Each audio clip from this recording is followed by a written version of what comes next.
I'm Jason Reynolds, and I'm the superintendent for the Peoria Unified School District. There's been a lot of talk over the last few years about school finance, and so a school district like ours have put together videos to help our communities better understand how schools are funded and where the money goes. They've used all kinds of creative approaches for these videos, and as a team, we sat down and talked about how we might be able to better capture your attention. We talked about doing animation. Funds in the maintenance and operation bucket pay for the day-to-day operation of our schools. But you're adults, not kids, and the video should appeal to your sensibilities. What about a musical? 5, 6, 7, 8.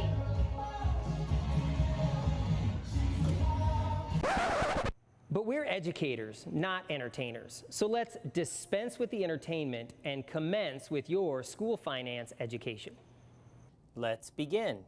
Arizona schools receive their funding from local property owners, the state of Arizona, and the federal government. Local and state sources provide about 90% of the funding, and the remainder comes from the federal government. But unlike your own budget, the use of those funds is restricted by law on how the funds can be spent. Before the district can use the funding, it is split into two separate buckets. Approximately 96% of the funds from local taxpayers and the state are placed into the maintenance and operations bucket, with the remaining 4% going into the capital bucket. The 4% of the budget in the capital bucket pays for durable items that are owned or used by the school for many years, like furniture, buses, textbooks, and technology. Funds in the maintenance and operation bucket pay for the day-to-day operation of our schools, including salaries, transportation, utilities, and general supplies like paper. All districts are required to have a balanced budget and cannot spend more than is provided in the two buckets. If the money in either of the two buckets is not enough to meet the needs of our students, the district can ask the local community to pass an override or bond to increase the available funds. Overrides and bonds are different, and the funds they generate add to the different buckets. With voter approval, the Peoria Unified School District may issue bonds that are paid back over time, similar to a mortgage or a line of credit.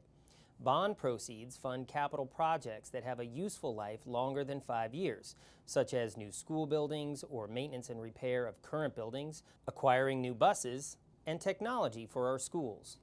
Overrides provide additional funds for the maintenance and operations bucket, and thanks to our community, a 13% override passed in November of 2015, which allowed us to bring back free all-day kindergarten and to provide salary increases for our staff, as well as support invaluable resources such as assistant principals, nurses, arts education, reading programs, gifted education, athletics, and extracurricular activities.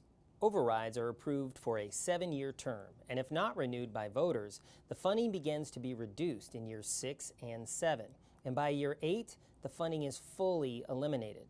Without the current override, the district's maintenance and operation budget would shrink by more than $27 million. To maintain a consistent level of funding, many districts will ask voters to renew an override in year 4 or 5 of the current term. Does school finance make more sense to you now? I hope it does. But if you have more questions about our budget, please visit our website at peoriaunified.org/bonds and overrides, or call us at 623-486-6100.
Good evening, everybody. Welcome. Let's go ahead and convene this public session at 6:03 p.m. Okay, moving right along to Section 4, opening exercises. 4.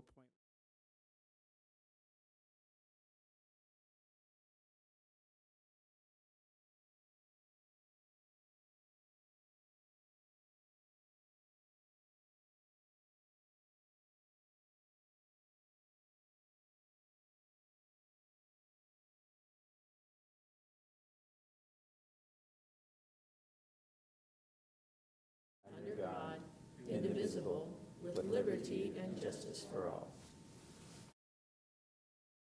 Thank you.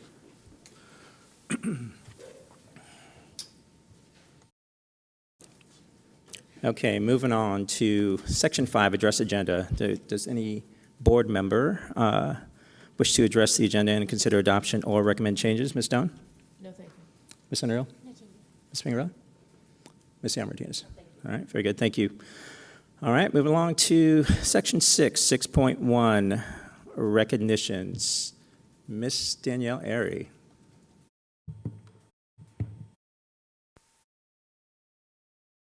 Well, good evening, President Sandoval, members of the board, Dr. Reynolds, and guests.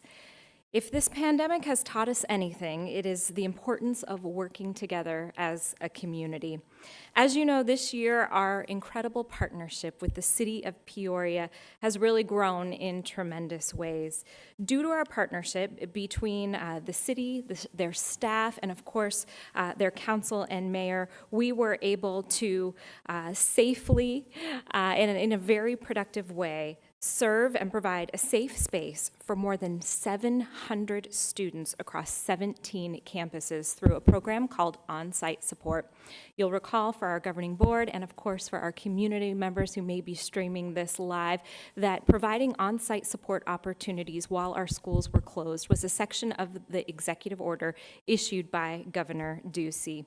We were so thrilled to be able to reach out to our partners and the city and develop a program where these students were able to come, log in, and work online, completing their coursework in a supervised and safe environment.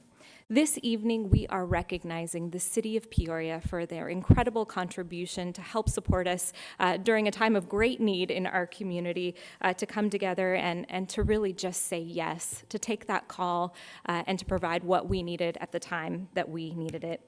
We had 28 City of Peoria employees and 22 members of our very own Kid Zone staff, and I certainly don't want to leave them out. You're very familiar with our Kid Zone program, and it operates in the city of Glendale, providing the before and after school care for students that live in that community.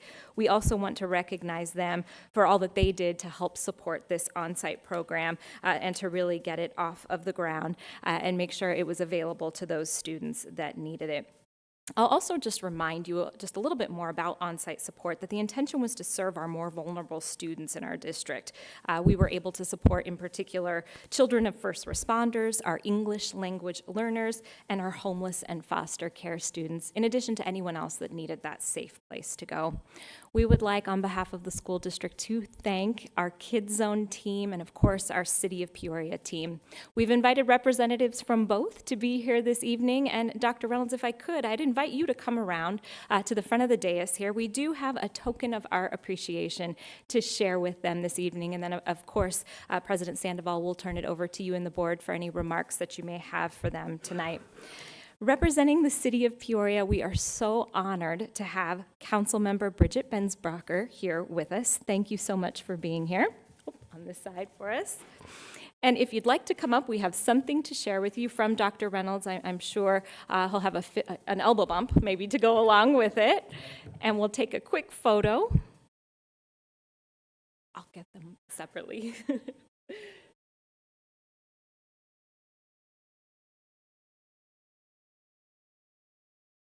And I'll point out on that thank you, you do have some artwork that was completed by students that were in our on-site support program. So thank you so much, Councilmember Bensbacher. We also have here with us City Manager from the City of Peoria, Mr. Jeff Tyne. Thank you for being here. And we have something for you as well, Mr. Tyne. You too get an elbow bump this evening.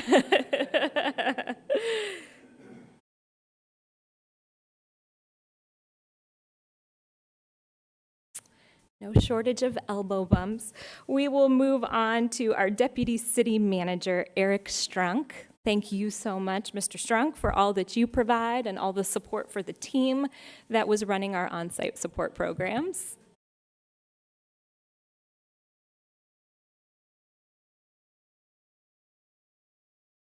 As well as Ms. Kelly Kincaid, and she is the Deputy Director of Neighborhood Services and Housing for the City of Peoria, works on all of the youth programming. I'll mention as she makes her way up and gets her elbow bump, the support that Kelly and her team, let's see if I can multitask photo and continue to speak there, thank you.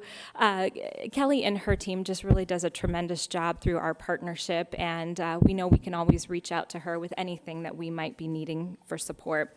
I also want to recognize Sherry Steele from the city, who couldn't be with us tonight, but she played a tremendous role. From Kids Zone, I'm also so thrilled to have our director for the Kids Zone program, Mrs. Ashley Worrell, with us. And Ashley, will invite you up. We have a little something for you too.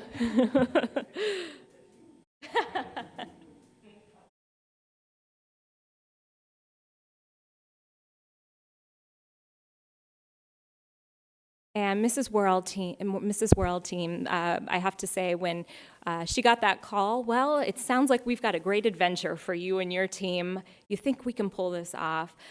She took a deep breath, and they all really just rolled up their sleeves from our Kids Zone team and provided that support. So we just will be forever grateful for that. We certainly hope we're not in a position where we'll have to move into that type of a model anytime soon, but for being there when we needed it most, thank you so much to the City of Peoria and to our Kids Zone team. President Sandoval, I will turn it over to you for any questions. Perfect. Thank you. Ms. Doan? I just want to add my thanks and appreciation for all the efforts on behalf of Peoria Unified, and in light of my earlier comment, I'll say, keep it short and sweet, right? Thank you so much. Thank you so much. Ms. Underhill? Yeah, I just want to say that when this all first started happening and we got that executive order, that was a big question on our minds, is who is going to care for these children? And it was so critical to our families. So I'm just very, very grateful to you and your teams and all of the child care providers in our community that have really stepped up during all of this and continued to go to work and keep our kids safe. So thank you. Thank you, Ms. Underhill. Ms. Pingarelli? I just want to also say thank you. Ms. Sarah Martinez? Good evening and welcome, everybody. Echo with my fellow board members and what Ms. Aries captured. I've had the opportunity to visit some of those sites, and most importantly, when I think about our children's experiences, they were happy to be there, and that's as a result of all your leadership, so thank you so much. Yes, thank you, Ms. Sarah Martinez. Ms. Doan, since I'm going to take some of your time that you didn't take. I'm kidding. No, just thank you. I mean, I've always been, very much appreciative, of the partnership that the district has with the city of Peoria. And that has come through exponentially during these times, of need, without question. They say people with, similar values and beliefs are able to accomplish great things. And I think we are doing that with the beliefs and values that the leadership has, at the city level, along with the leadership here at the district. So thank you again for all that you do. When we talk about leadership, one of its best qualities or top characteristics is really, sacrificing yourself for the greater good of others. So like Ms. A.R. Martinez stated, it's a good feeling knowing that the city of Peoria is always there, is always, walking alongside of us to ensure the success, of our students. And Ashley, thank you, for all that you do for our kids and inspiring and helping them. It's just invaluable and inspiring to have individuals like yourself who are selfless and just who are here to enrich the lives of others every day. So thank you. All right, moving along to 6.2, board comments. Ms. Doan? I would like to say that I have seen a lot of happy kids going back to school, and it has been very exciting for me to see and hear. And I really have heard many parents talking about how this is almost like a miracle for them because, you know, those kids that were always like, I don't want to go, and now they're all happy and they're so excited to go to school. So I think that's a good reflection on the actual enjoyment they're getting out of school, and maybe say that sometimes you have to lose something before you really appreciate it. And I appreciate our community for making the things possible for our young people that are there. So I just wanted to say that. Thank you, Ms. Doan. Ms. Underhill? I would just echo that sentiment and just want to put a big thank you out there to all of our teachers and our staff and our leadership everywhere that's, you know, keeping it going and staying with the protocols and keeping us all safe. And a big thank you to our parents and our students for your patience as we move back into kind of these new protocols and all those things. So thanks to everybody. Thank you, Ms. Underhill. Ms. Pingerelli? It's just exciting to be here back face-to-face with people. So welcome, everybody, and let's have a very good school year. Ms. Sam Martinez? Yes, thank you. I love the emails that we're getting from our parents and teachers that they enjoy interacting, and thank you for sharing those. As we continue to face challenging times, I will tell you that it does go a long way when our parents share the great things that are going as we work through these continuous challenges. I do want to highlight that Ms. Airy has led our calendar committee, and I sit as a board member representing all of us. Recently, we've had 2 meetings already, and the dialogue is robust, and there is going to be a parent survey, so we encourage everybody to respond. The more information that we have, this committee will lead us in the right direction.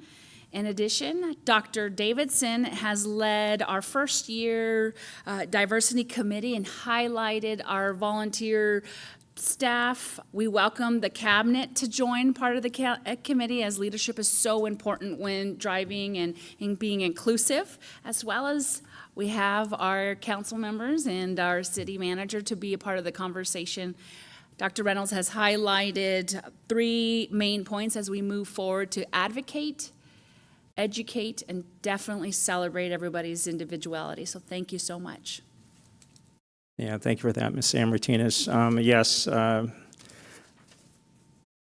just want to say thank you to really, again, all of our teachers, staff, district leadership, site leadership, and really, more specifically, the creativity that is taking place out there to ensure that our students, our parents, our families, teachers, staff are safe and supportive. But also with Mr. Panzer on the arts side and his creativity and his leadership and, you know, how he fulfilled and executed, you know, during our distance learning, you know, environment. It was just amazing, you know, what he has done. And all of our arts teachers, you know, what they went through to ensure that our students were engaged and still realizing the fundamental benefit, you know, of those electives, if you will. I mean, just amazing what all of our teachers and staff have done throughout the district. You know, a social emotional team. Ms. Leonard and Dr. Walters. I mean, what you have done to really support, you know, all of our you know, 4,000 plus employees and our 37,000 plus students to always be mindful and intentional about understanding the importance of, you know, the mental health, you know, of all those that we are responsible for. So thank you for that. Dr. Reynolds. So thank you, President Sandoval, our governing board, and our guests. I just wanted to start off today at our employee chat with Pioneer Elementary. And that's by the way, our employee chats are an opportunity for cabinet members and other district leadership to talk with teachers and staff about some of the challenges that they're going through, the celebrations that they have, all of those things. So with everything that's going on, we get lots of questions. Today, I got the question first, right out of the gate. Do you like being our superintendent? I was like, that is a great question. And my answer was 100%. I love being the superintendent of Peoria Unified School District. And one of the reasons is our partnership with the city of Peoria and our surrounding area. We are so blessed to have this partnership, and we thank you. It is so wonderful to know that when we have a need, we can reach out. When you have a need, you can reach out. We are truly a team. We work together, and so I just wanted to say thank you very, very much for all that you do for the children of our community. We really appreciate it, so thank you. As you know, we welcomed back kindergarten through second grade on August 21st and third through 12th grade on August 28th. We have some fun statistics that we share with you each year. On August 21st, now that was our K2, our food and nutrition team served 3,488 breakfast meals, 5,000, it is September, thank you. Just make a quick edit. 5,165 lunch meals and 756 dinners on September 28th. Our food nutrition team served. So now we brought back everybody else. We served 3,361 breakfast meals, 11,826 lunches, and 1,636 dinners. Our transportation team, our bus drivers, they have 120 routes with a total of 743 daily bus runs. That's a snapshot of just one day, if you can imagine putting all of that together, to show you how busy they are over the entire school year in 2019-20. And the total miles driven was 2,074,955. That's pretty incredible. So we want to say a special thanks to our food and nutrition departments and our transportation department for the work that they do to make sure that our students are safe and fed. Each year we enjoy receiving these statistics as our schools and staff work so hard to prepare for students to return to our campuses, and we thank you to our teams for sharing these numbers with us. At our last board meeting, you may recall that I shared that our district was recently awarded the Certificate of Excellence in Financial Reporting from the Association of School Businesses Officials International. This week, I am equally thrilled to announce that our business team earned a second award. We just learned we received the Certificate of Achievement for Excellence in Financial Reporting from the Government Finance Officers Association. This second award further speaks to the high caliber of work that Michelle Myers and her teams provides for demonstrating financial transparency and being fiscally responsible with our resources. So congratulations to you and your team, Ms. Myers. I would also like to do a special shout out to ASU student and Ironwood High School graduate, Miss Cindy Roach. She recently reached out to me to ask how she could get involved in a discussion about equity, diversity, and inclusion and how it relates to the curriculum in our schools. I, of course, connected her with our team working in this area because we'd love to hear her thoughts and the thoughts of her peers. And I mention it because I just thought it was really cool that Peoria schools played a role in instilling in this young person civic responsibility and the skills and the desire to have her voice heard. Well done to ASU, well done to Peoria Unified, a special well done to Ironwood High School, and most importantly to Miss Cindy Roach, class of 2018. Tonight, I would like to honor our very own, and I can only say that for the next 24 hours, but our very own Director of Career and Technical Education, Dr. Patty Beltram. Patty recently made the difficult decision to leave Peoria Unified and accept an educational program specialist with, wait for it, the United States Department of Education in Washington, D.C. Very, very special. Peoria Unified has a nationally recognized CTE program that impacts many, many of our students, and it makes our community stronger. This program is a shining beacon within our district, and in large part because of Dr. Beltram's leadership and probably even more her passion for career and technical education.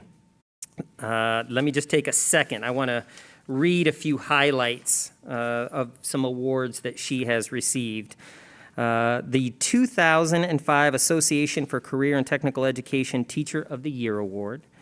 The same year, she received the 2005 National Association for State Directors of Career and Technical Education Consortium Teacher of the Year Award. In 2010, she was named Administrator of the Year for ACT, EAZ, ABEA, and FFA. And she has served as the president of ACT, EAZ. This is an exciting time for Dr. Beltram and her family. Patty, we are counting on you to always do what you do, and that is represent Arizona and Peoria with pride. She could not be here with us this evening, but I know she is watching, so I'm going to look into the camera. Dr. Beltram, thank you for your leadership, and more importantly, your friendship. We are incredibly proud of you, and we wish you and your family the very best in the future. And please remember, you will always be a member of the Peoria Unified family. Thank you. President Sandoval.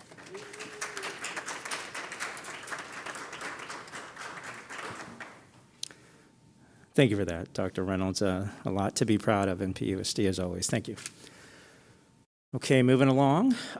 Before we get into public comments, I welcome everybody to stay. It's entirely up to you, but those who have already been recognized. But if you want to go ahead and break out for dessert now, that's perfect.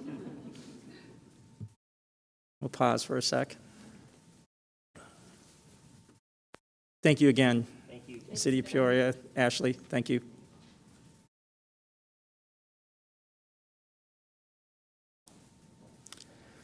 Okay, moving along to public comment. Ms. Contra, I do have a couple green slips here, but it looks like they are tied to 10.1, so we'll read those when we get to that agenda item. Is that okay? All right. Yes, sir. All right, very good. All right, moving on to the consent agenda. Ms. Stone, any items that you wish to pull from that line item? Okay, Ms. Underhill? No, thank you. Ms. Martinez? Just one, the HR report, please.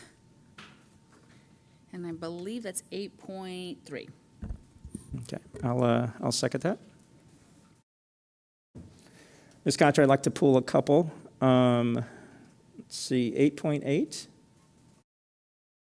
and 8.15, which is the Facilities 1 GPA contract.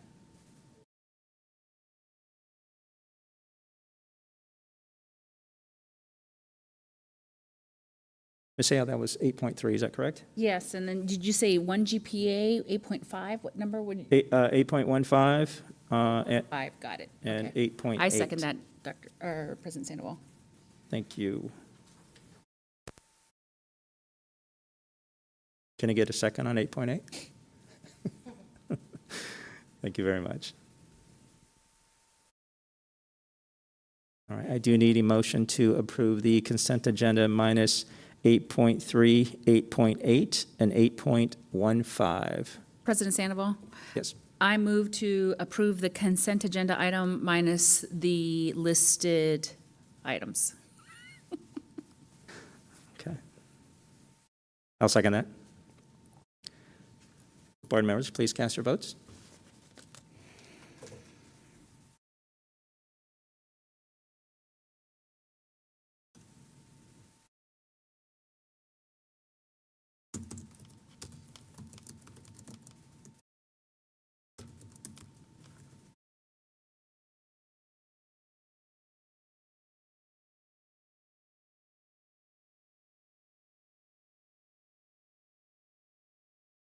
Motion passes 5-0.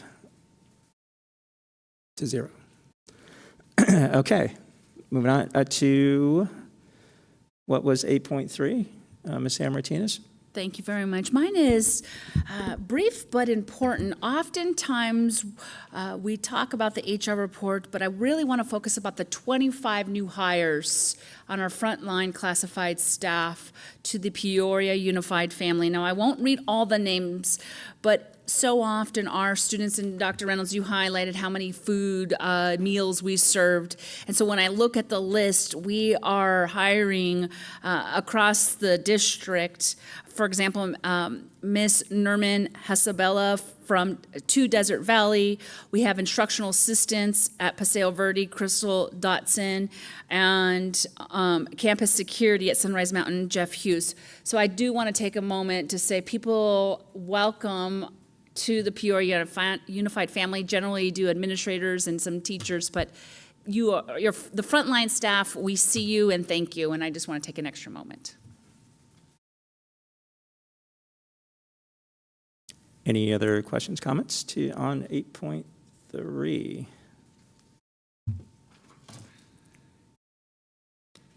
All right. I do need a motion to approve what is now, would that be 9.1, Ms. Contra? I move that we approve 9.1 on the consent agenda, or no, longer on the... I second.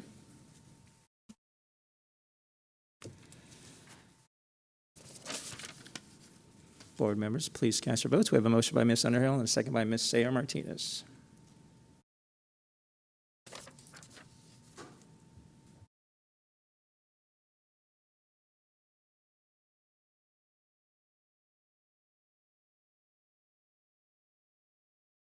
Okay, moving on. So 8.8 is the Amendment 6 to the transition from school to work IGA between Peoria Unified School District and the Arizona Department of Economic Security.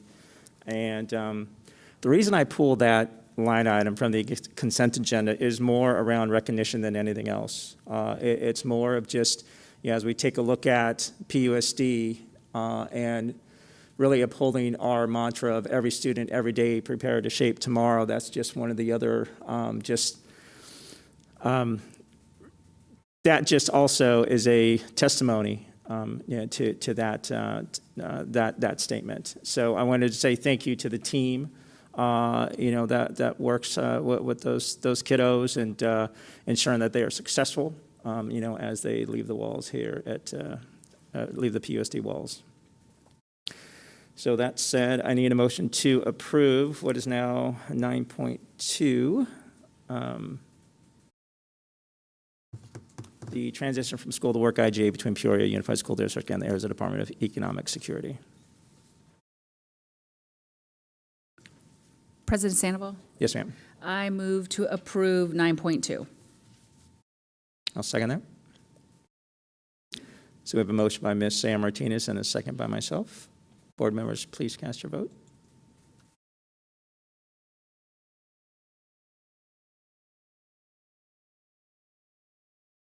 Motion passes 5-0. Thank you. Okay, moving on to 8.15, the approval to increase expenditure amount of cooperative contract, 1 GPA contract for custodial grounds and maintenance services. I pulled this line item for a couple reasons. And Mr. Gay, thank you for taking the time earlier today to chat about this. But it's, as we've entered, into these times, where, the need from a sanitation perspective, the need to be very prudent and from a maintenance regard to be efficient there as well, to ensure that we are not compromising the health and wellness of our teachers, staff, students, and our families is critical. So Mr. Gay, I guess what I would like for you to talk about is, how we're holding this partner, right, accountable and really hold them to our standard as a district, right? So, I know we raise the bar really high, and I know when we bring partners on, and, we have a values-based interview process to make sure that we align, with our core values. So can you talk a little bit about, this partner and what we're doing to make sure that they're executing on their scope of work with fidelity? Certainly. Thank you, President Sandoval, members of the governing board, and Dr. Reynolds. Be happy to talk about that. I sound like I'm underwater. Anyway, one of the first things that Mr. Duguid did before he went out on his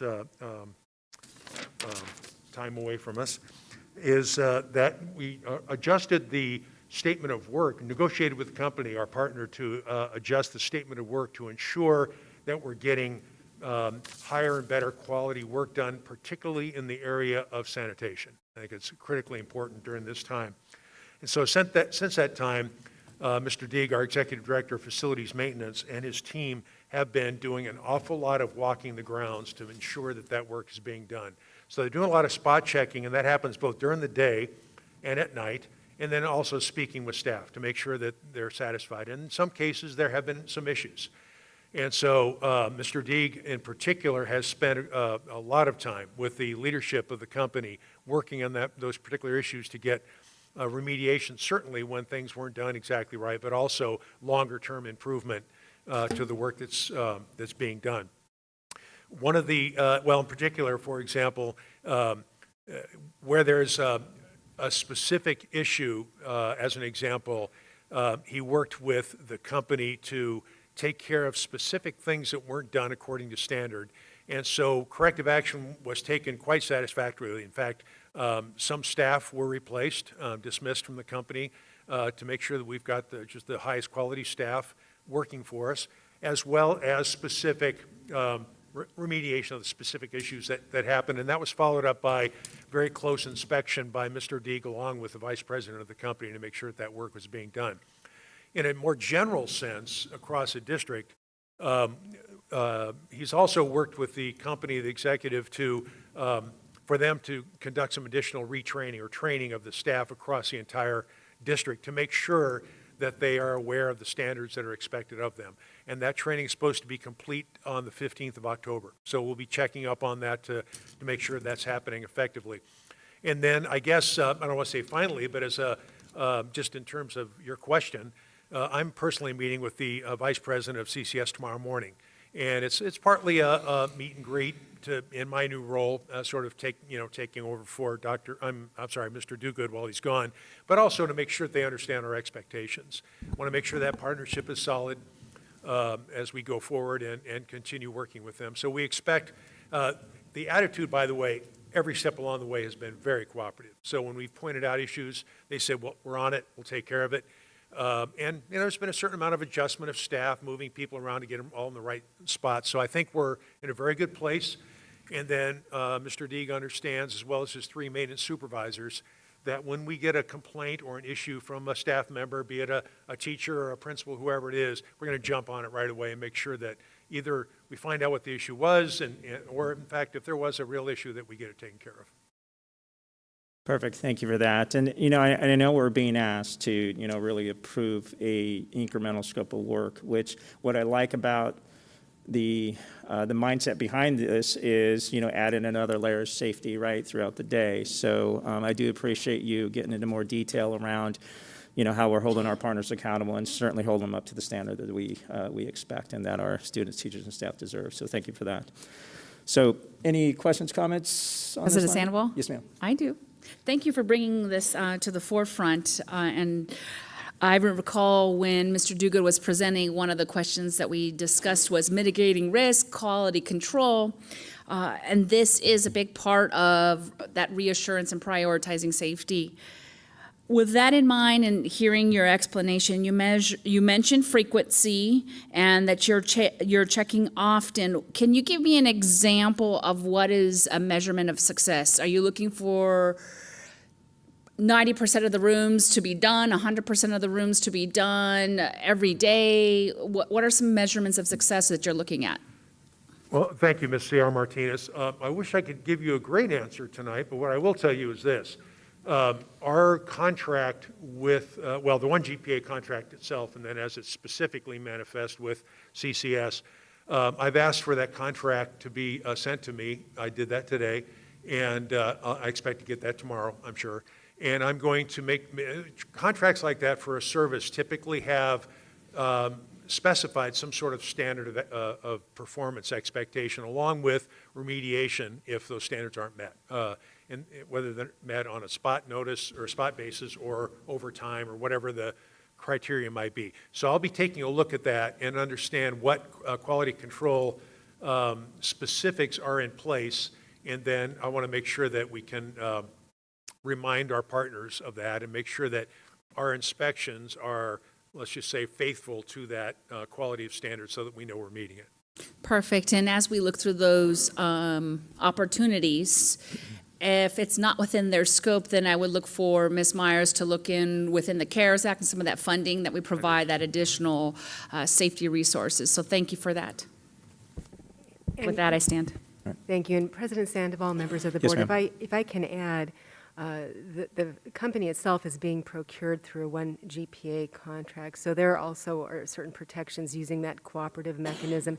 And anytime we have a purchase order in place or a contract award with the vendor, there's certain expectations and outcomes that need to be adhered to, so we'll be mindful of that as well. Thank you for that, Ms. Myers. Board members, any other questions, comments on this line item? Nope. Perfect, thank you. All right, I do need a motion to approve 9.3, which is the approval to increase expenditure amount of cooperative contract 1 GPA. President Sandoval? Yes. I move that we approve 9.3 to increase expenditure amount of cooperative contract 1 GPA as written. I'll second. Ms. Contra, we have a motion by Ms. Underhill and a second by Ms. Stone. Board members, please cast your votes.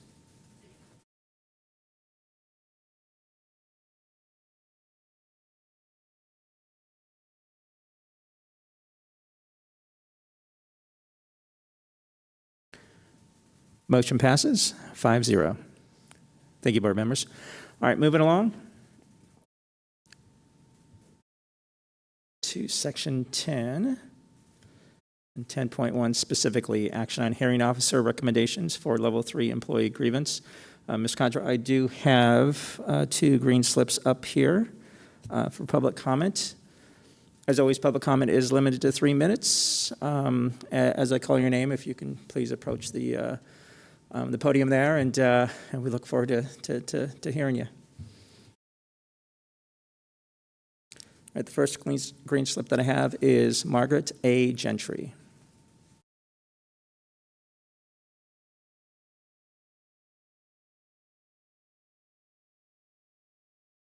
All right. Good evening, school board members. I am here to represent myself and my husband, Curtis Gentry, and I am Margaret Gentry. We are retired teachers with almost 50 years worth of service to the district. We are here on behalf of our daughter, Melissa Bright. Becoming a special education teacher was a good fit for Melissa, given her tendency since childhood to advocate and support the vulnerable. Having served the Peoria Unified School District in a teacher capacity for 9 years, her most recent fit at PFA, she blossomed into a wonderful and more than competent classroom team member. She is creative and she thinks outside the box. With a belief system that has channeled her energy, it made Melissa a positive fit for PFA, given her objective to contribute to students reaching their full potential. And it is Melissa's heart that truly guides her. This, she has expressed to us, and we agree, is a major contribution to the district and the community at large. She loved serving the population at PFA, and Melissa was at PFA to serve her students' many needs and was loved by them. Also, she did her best to rise above the politics and demands made on her by her principal. However, for whatever underlying reasons, she was no longer welcome there. She is a great teacher who carries much passion for her profession and deserves to be taken seriously during this process. Melissa is now advocating for the district to stand behind their own words as expressed through the PUSD website. which states that the district mission, in part, is achieved by focusing on the safety and social and emotional well-being of students and staff. Furthermore, the value of integrity is our constant and uncompromising adherence to strong moral and ethical principles, which is illustrated through our words and behavior, which the board is also asked to examine during this time. As a personal note to this case, Sybil had approached me after a yoga class and made me feel extremely uncomfortable with her presence, especially with everything going on with our daughter during the week of June 9th. I had to turn away from her to keep my composure in public. So please also take this into consideration as a part of my daughter's case. Thank you. Thank you, Ms. Gentry.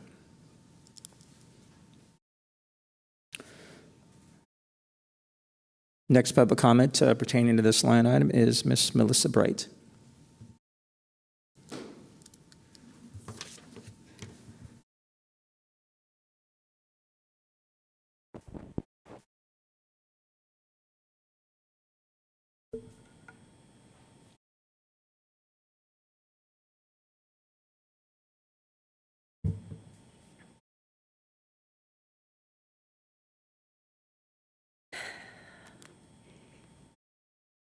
Evening, President Sandoval, board members, stakeholders, family, friends, former students, and the community I love. I need to speak for those who have been bullied, intimidated, abused, have any mental or any health concerns, especially in this extraordinary time of a global pandemic. I am here to ask for change in policy and justice for the items in my case not recognized still. I have some key words. Hear these words with your ears, but also your heart. A heart meant to protect public education system for teachers, students, staff, and stakeholders. Key words are medical discrimination, negligence, misbehavior, wrongdoing, violating state statute, defamation of character, intimidation, bullying, harassment, outrage, distress, reflect, fix, justice, and change. Keywords tied to these items not addressed still are: 1, you need to accept all medical discrimination produced by Sybil Jacob in the statement of, "This is not the place for you." This validates her pattern of attack on my health and my child's health and wanting me to leave PFA. I have done nothing but give her support. 2, my income needs to be restored to the last 5 years' average. If not, I will lose $145,000 till retirement. 3, I need justice for the patterns that led to the botched evaluation and the income lost initially. Stronger disciplinary actions in number 4 need to occur for Mrs. Jacobs, such as reassignment, or she needs to be demoted. 5, admission for grief, as my mental and physical health have been documented by physical records by my physicians. Mental distress is occurring for me when evaluating all the negative components at PFA. I had done nothing but give my best and do nothing and still do not understand Sybil Jacobs' hateful actions. I felt the sting of policy and lack thereof when I filed motions against Sybil Jacobs' unlawful process that violated 6 board policies and 2 state statutes. In words of Sheriff Penzone, corruption breaks trust. He is correct. Corruptions allowed to unfold with PUSD have broken my trust and many others. Please accept all files for the entire grievance process that shows patterns of corruption. Items such as my photos, emails, names of former students and staff who are still willing to speak, questions of 2 staff members who wanted me gone, and my lawyers of findings that state and address Mr. Pickerell's skewed investigation would not hold in court. The findings do not even discuss what had been stated by Dr. Davidson, that this process was to protect us all. Unpopular fact, there is grief involved with letting a toxic person go. Grief personally felt that allowed me to recognize I have been a victim to CJ's abuse. Let me say that again. Sybil Jacob is an abuser and I am her victim. We must stop her abuse now so it will not continue on to others. There are more victims. Everybody involved has a right to reflect on all the actions wrong and need to be made right. Right is the only way in the public education system. Ms. Bright, I apologize. That's 3 minutes. Harm has been deeply bestowed upon myself and my family of the 80 years of service in PUSD. I fight for reflection, fix, and change on the board policies aligned to Ms. state Bright, statute. it's 3 minutes.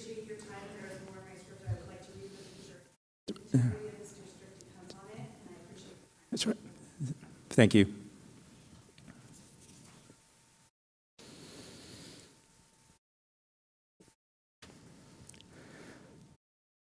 Board members, I do need a motion on this line item to accept or reject the report from the review officer.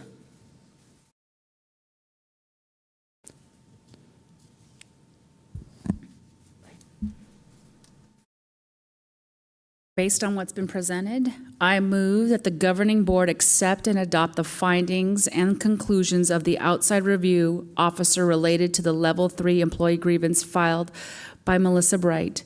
Based on these findings and conclusions, I further move that the board deny the grievance. Second.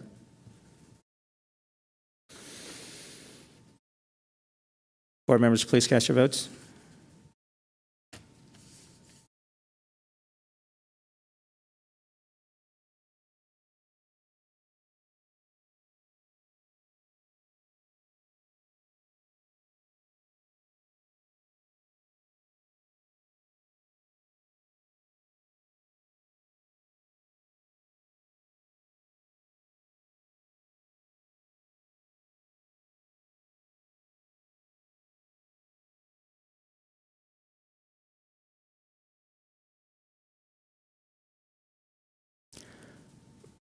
Motion passes 4 yea and 1 abstention.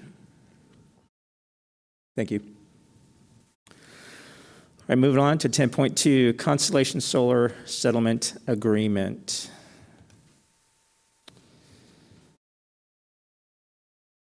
Looks like we have a presentation by Ms. Michelle Myers and Dr. Jason Reynolds.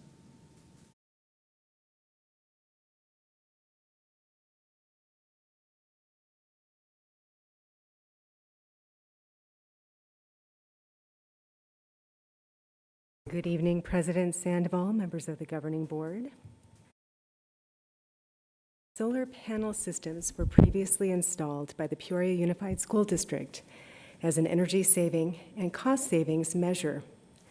The related contract was initially approved by the district's governing board and signed on November 5th, 2020. The original contract with Kennedy Partners, LLC, which was subsequently acquired by Constellation Solar, is still in place.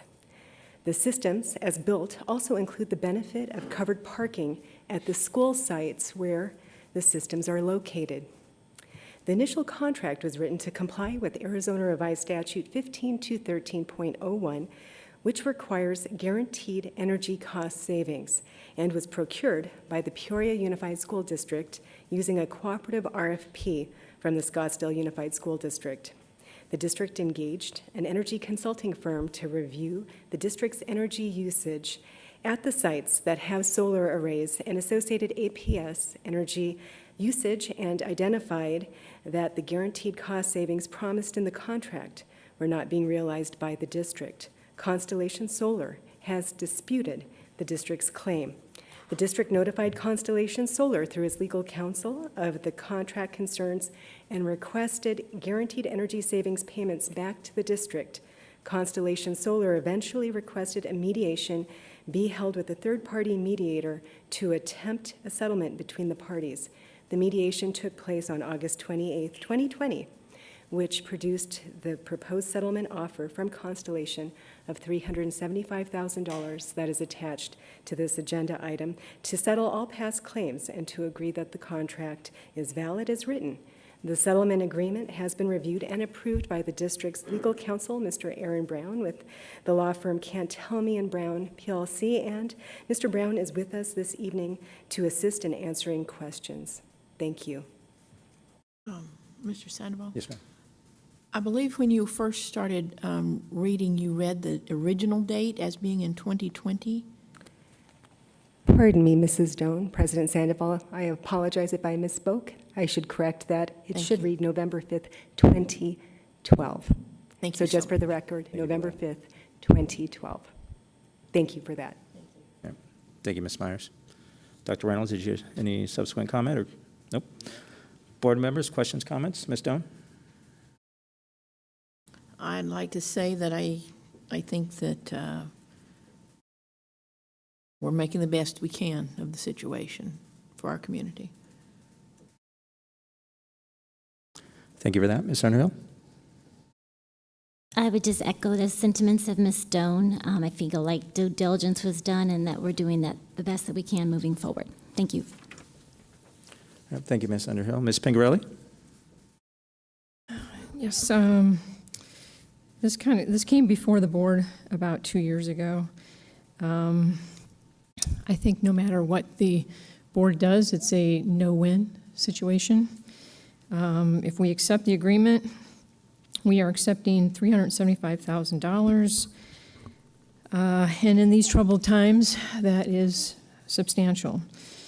But on the other hand, we would have to stay in a bad deal for 12 more years. If we reject the claim,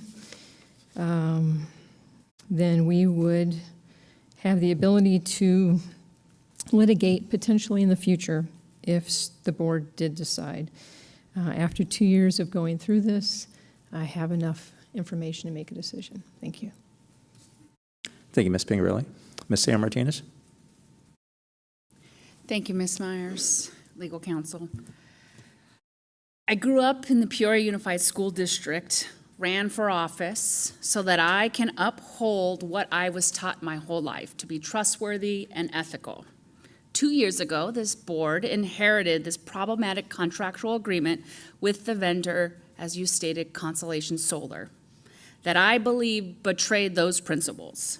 This contract agreement with Constellation Solar was brought forth by former administrators and was approved by the 2012 governing board. The information presented to us throughout this time, I believe that the administration at the time was not fully forthcoming in its presentation of the terms of the contract with Constellation Solar, and the board did not exercise at that time in 2012 the degree of care that I believe we have enacted during our board term that they should have, and approved a substandard contract that did not fully comply with state law and certainly not in the best interest of our students, me being one of them and the children that serve us now. We have spent countless hours with our legal consultants cleaning up the mess we inherited. This contract agreement with Constellation Solar has continuously burdened this district, and I believe Constellation Solar has consistently taken advantage of our vulnerabilities to the point where we are draining our limited resources. And tonight, this board is being presented with a recommendation to accept a settlement. I do recognize and hear what my fellow governing board members are saying, that the fear, and let me repeat that, the fear of a long, extensive legal battle and further ongoing depletion of our limited resources may be overwhelming our resolve to continue to stand up for what we believe is right. I also understand that the alternative, as my fellow board members stated tonight, that the settlement may be expensive, protracted litigation, and that no doubt in my mind, Constellation Solar will likely throw everything they can our way with their considerable resources to try to win. Nevertheless, I cannot and will not continue to be bullied by Constellation Solar at the expense of our students. Fellow board members, tonight, I am asking you that you consider your votes not to approve the settlement Constellation Solar because they have backed us in and insist on keeping us quiet. I will not agree to another 12, 13 years of a contract with Constellation Solar that is not in the best interest of our students. I will not accept terms that limit transparency in regards to the contract with Constellation, hence why the rest of the documents are not included in tonight's board meeting. We set the precedent for other school districts in our state, and it is our responsibility to do the right thing and not accept this settlement. With that, I stand. Thank you, Ms. Ann Martinez, and fellow board members.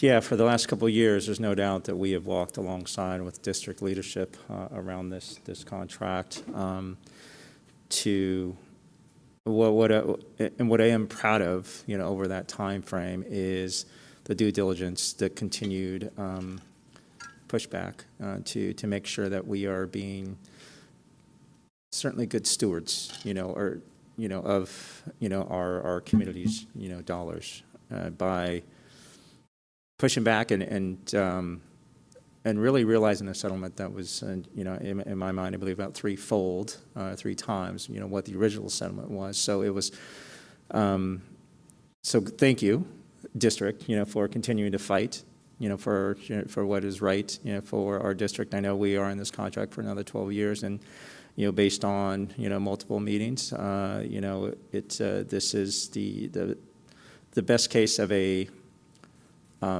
scenario that is, as I believe that we see as an opportunity to learn from and be better and more diligent and in the future, around our procurement and the partners that we bring on, which I know we are. Dr. Reynolds earlier talked about all the awards that we've realized in our business center, and Ms. Myers, I know with you and your leadership and team, there's no doubt that you'll continue to be very steadfast and following policy and focused on the greater good of this district. So thank you for that. Board members, any other questions, comments? Okay. President Sandoval, may I ask for a voice vote, please? Sure. All right, Ms. Underhill. I just wanted to say that in thinking about this over the last week, I heard a quote that Ruth Bader Ginsburg made one time that said, "Our dissents speak to a future age, not just to say to our colleagues that you are wrong, but to shape the future." And I just want you to know that I do appreciate your dissent, and I do understand what you stand for in that. And I do believe that your words and the work that's been done here will really help us as we move forward in our decision-making. And that said, I do also understand that we have, a certain level of risk tolerance, all of us. But I just wanted to recognize that I do appreciate your echoing your voice and your concerns. So thank you. Thank you, Ms. Underhill. Yeah, thank you for that, Ms. Underhill.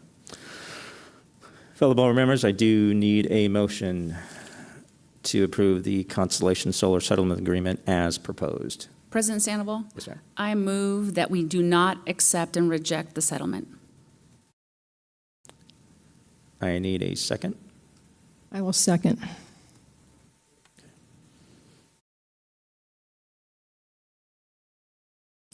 Ms. Contra, can you please lead us in a voice vote?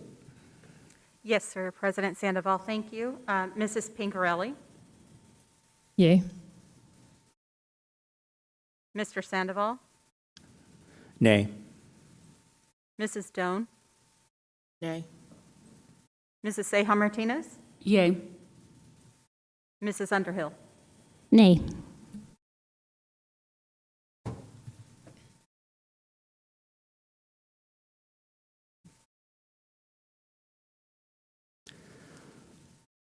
Motion fails, 3 nay and 2 yay. All right. Yep. Mr. Sandoval, Yes, ma'am. I move that we approve the Constellation Solar Settlement Agreement as presented. I'll second that. Ms. Contra, we have a motion by Ms. Underhill and a second by myself. Thank you, President Sandoval. Mrs. Pincarelli? Nay. Mr. Sandoval? Yay. Mrs. Doan? Yay. Mrs. Seja Martinez? Nay. Mrs. Underhill? Yay.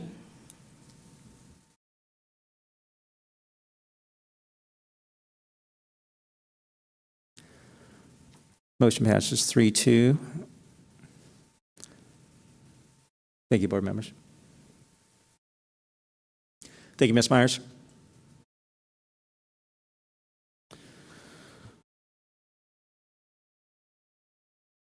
All right, moving on to 10.3, discussion and consideration of the 2019-2020 annual financial reports.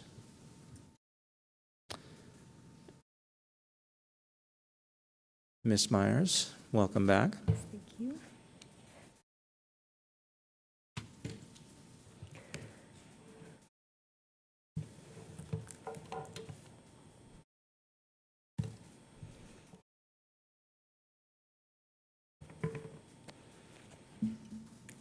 Well, good evening again, President Sandoval, members of the Governing Board, and Dr. Reynolds. Thank you for the opportunity to provide an overview of the fiscal year 2020 annual financial reports for the Peoria Unified School District.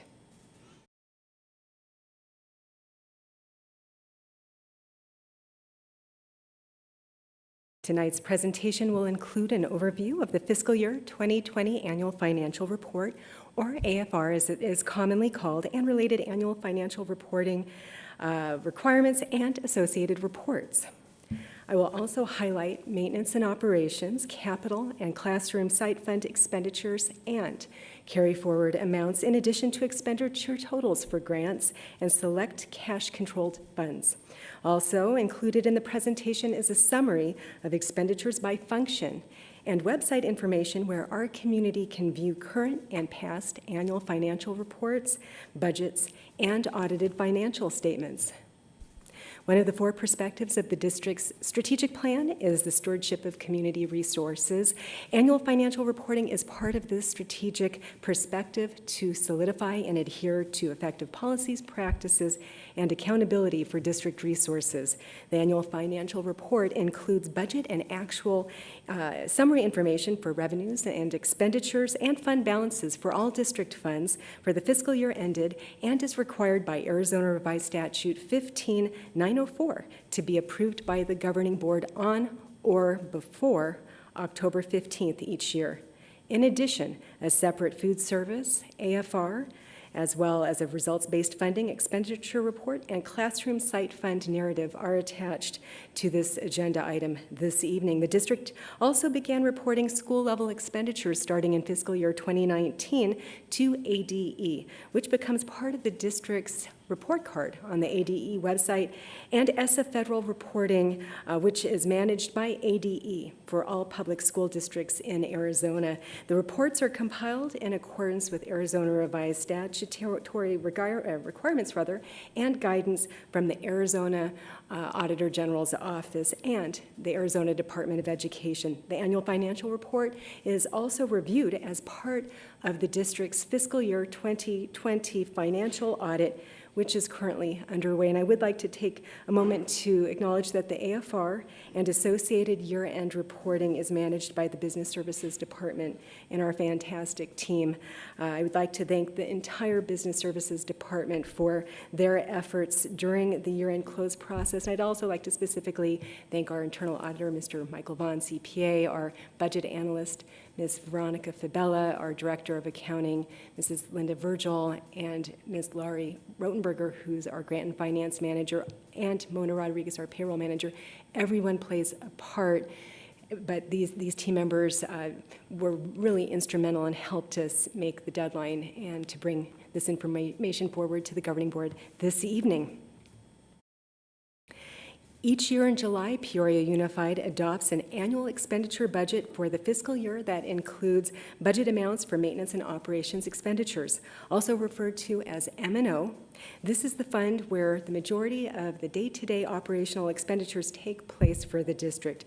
M&O expenditures include salaries and benefits, utilities, as well as fuel costs, transportation costs, special education costs as well, and basically operational expenditures that are not of a capital nature. This fund is divided into multiple programs. The main programs are regular education, special education, and pupil transportation, as well as a K-3 reading program.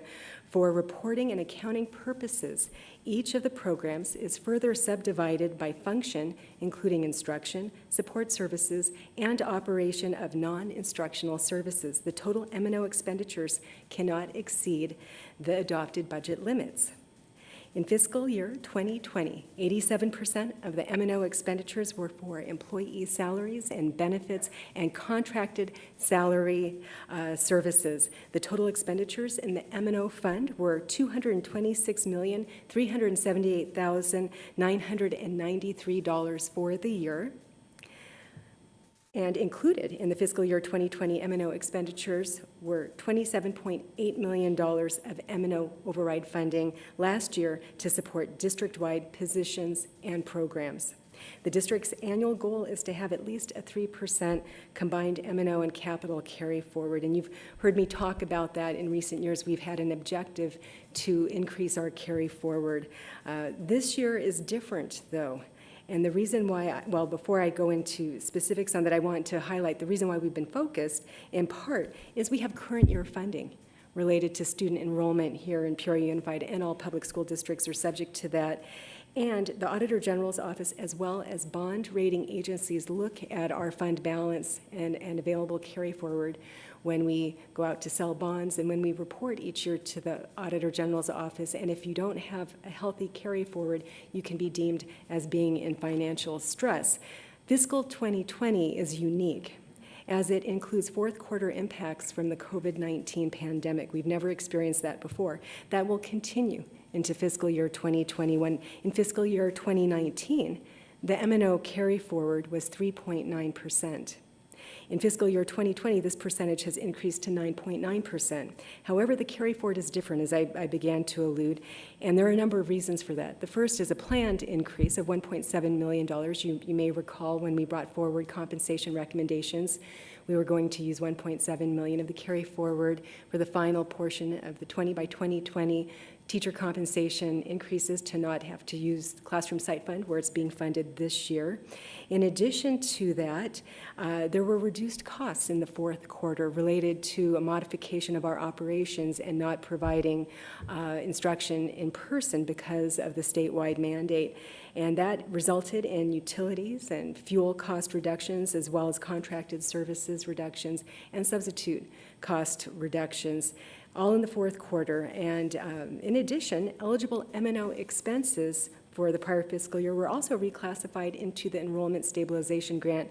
We just recently revised our fiscal year 2020 budget to ensure not only did we have the AZDMA-FEMA grant and the ESSER grant, but that we also added the Enrollment Stabilization Grant. So we had all three in there, and that would allow us to reclassify eligible expenses at June 30th.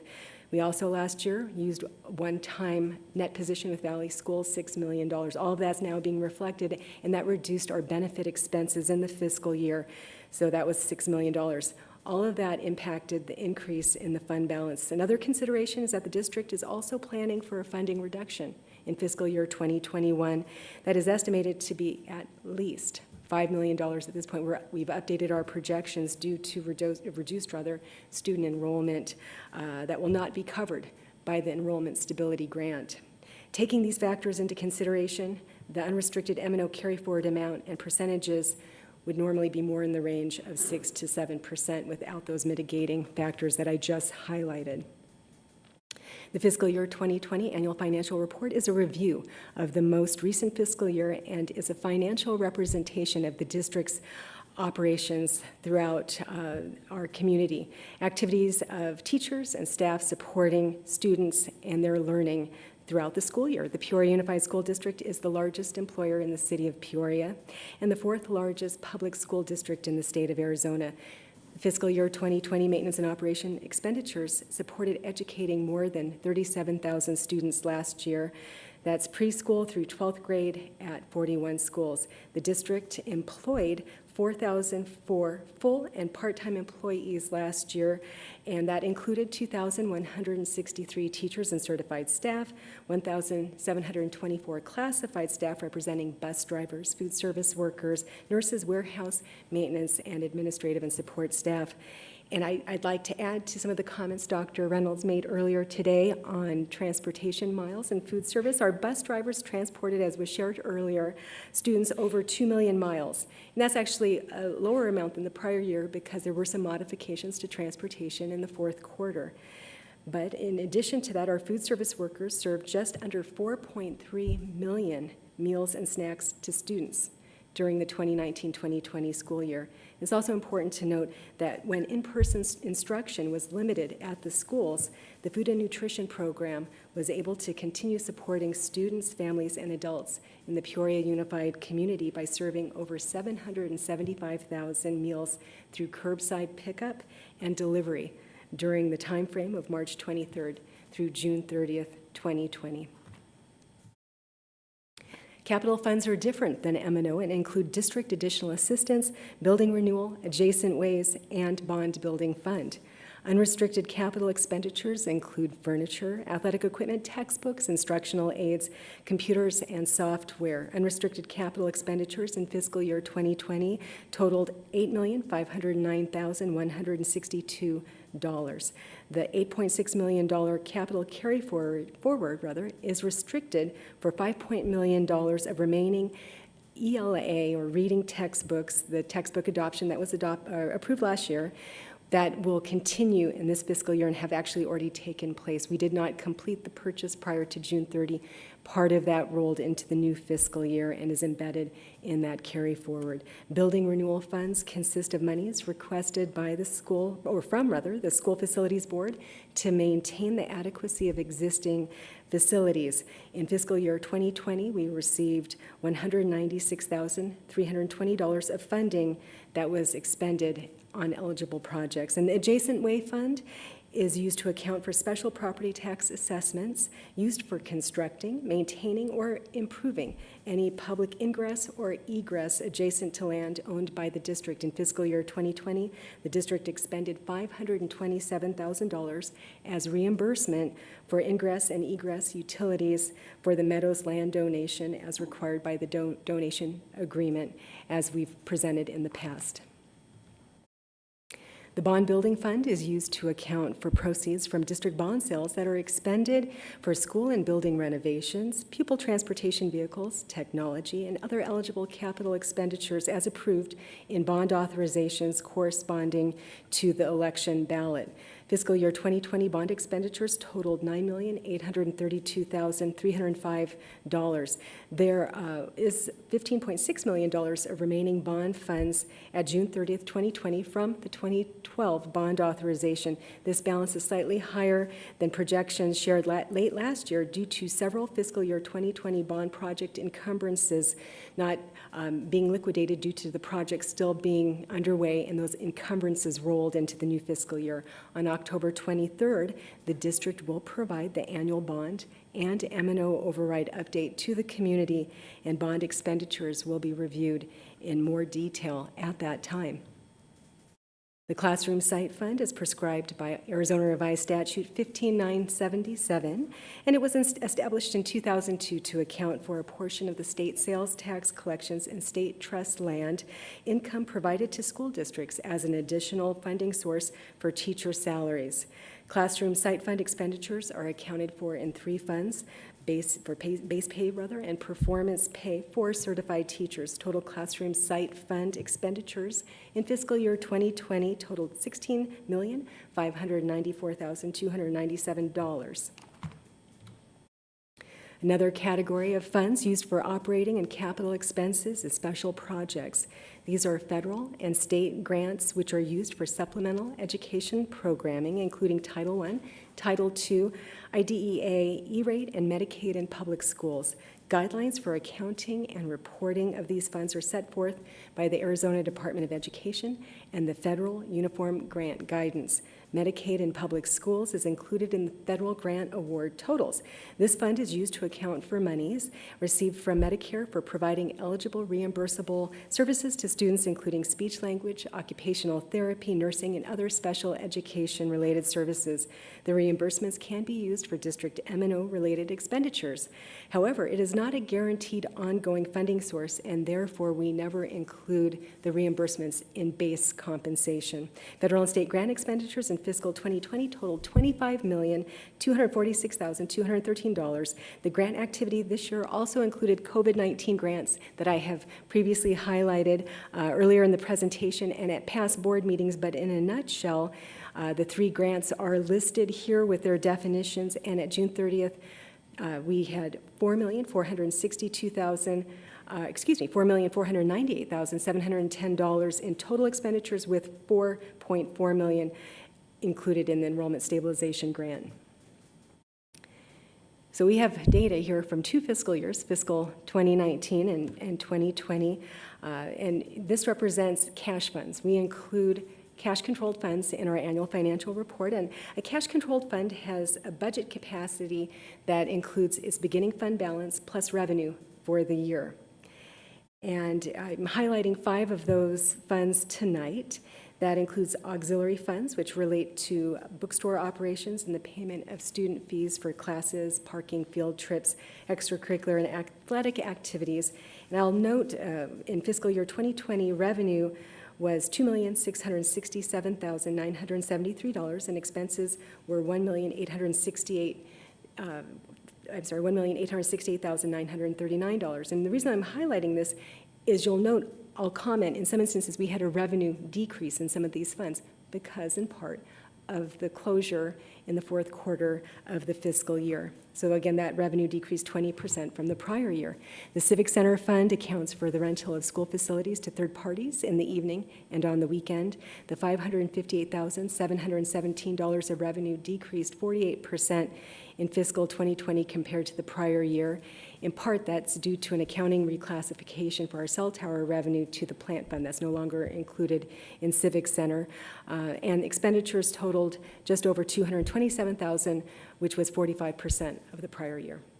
The indirect cost fund is used to account for monies transferred from federal projects, including the food service fund for administrative costs that cannot be easily tracked. So really, it's an overhead percentage for our grants and federal and state projects where you would not be able to precisely track utilities and copier costs and things of that nature. The concept is similar again to overhead, and the rates that we use are approved by the Arizona Department of Education. We don't come up with the percentage. The ending fund balance in fiscal year 2020 was $3.8 million, which was a 43% increase from the prior year. Gift and donations includes corporate, individual, and developers assistance donations. Expenditures in fiscal year 2020 were just under $2.3 million, including $1.4 million for the fiscal year 2020 Smart Center renovations due to developers assistance donations funding 87% of the project. So when you look at the bar graph, you'll actually see expenditures increasing in gifts and donations due to that project. And lastly, the tax credit fund is used to account for revenues and expenditures of monies collected to support extracurricular activities in character education, program standardized test fees, prep classes, and CTE assessments. Contributions to this fund can be taken as a tax credit by the taxpayer in accordance with Arizona Revised Statute 43-1089.01. Amounts in this fund should be spent on activities for which they are collected.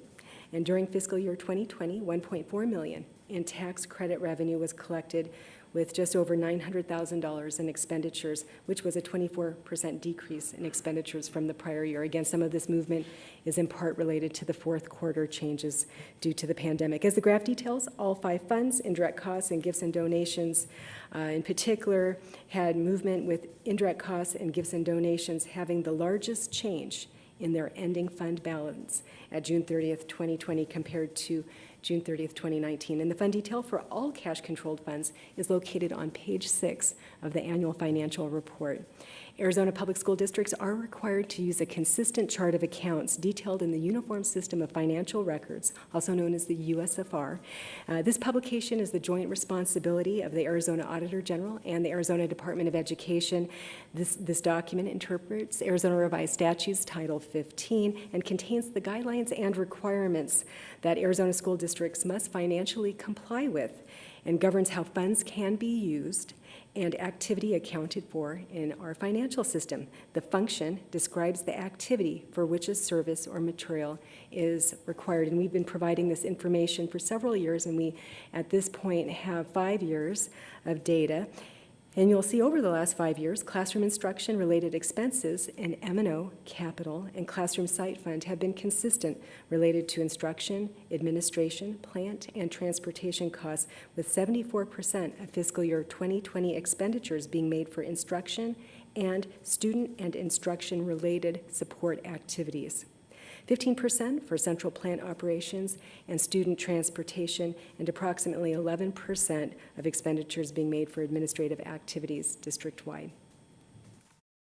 Peoria Unified has published the district's budget, annual financial reports, and audited financial statements on the district website from 2010 to the current fiscal year for our community to access. And in addition, there's new data that's been published this last year on the Arizona Department of Education website with the school district report cards that has additional data analytics and per pupil expenditure data for our ESSA compliance requirements. And with that, I will go ahead and conclude the presentation, and I am available to answer your questions at this time. Thank you. Thank you, Ms. Myers, very much. You sure you don't want to continue?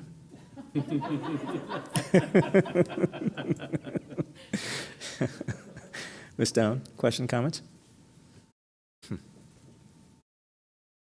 Just turned myself off. Thank you very much. That was very comprehensive, and I'd like to say I like the way you write it. I do. It's not hard to understand. So I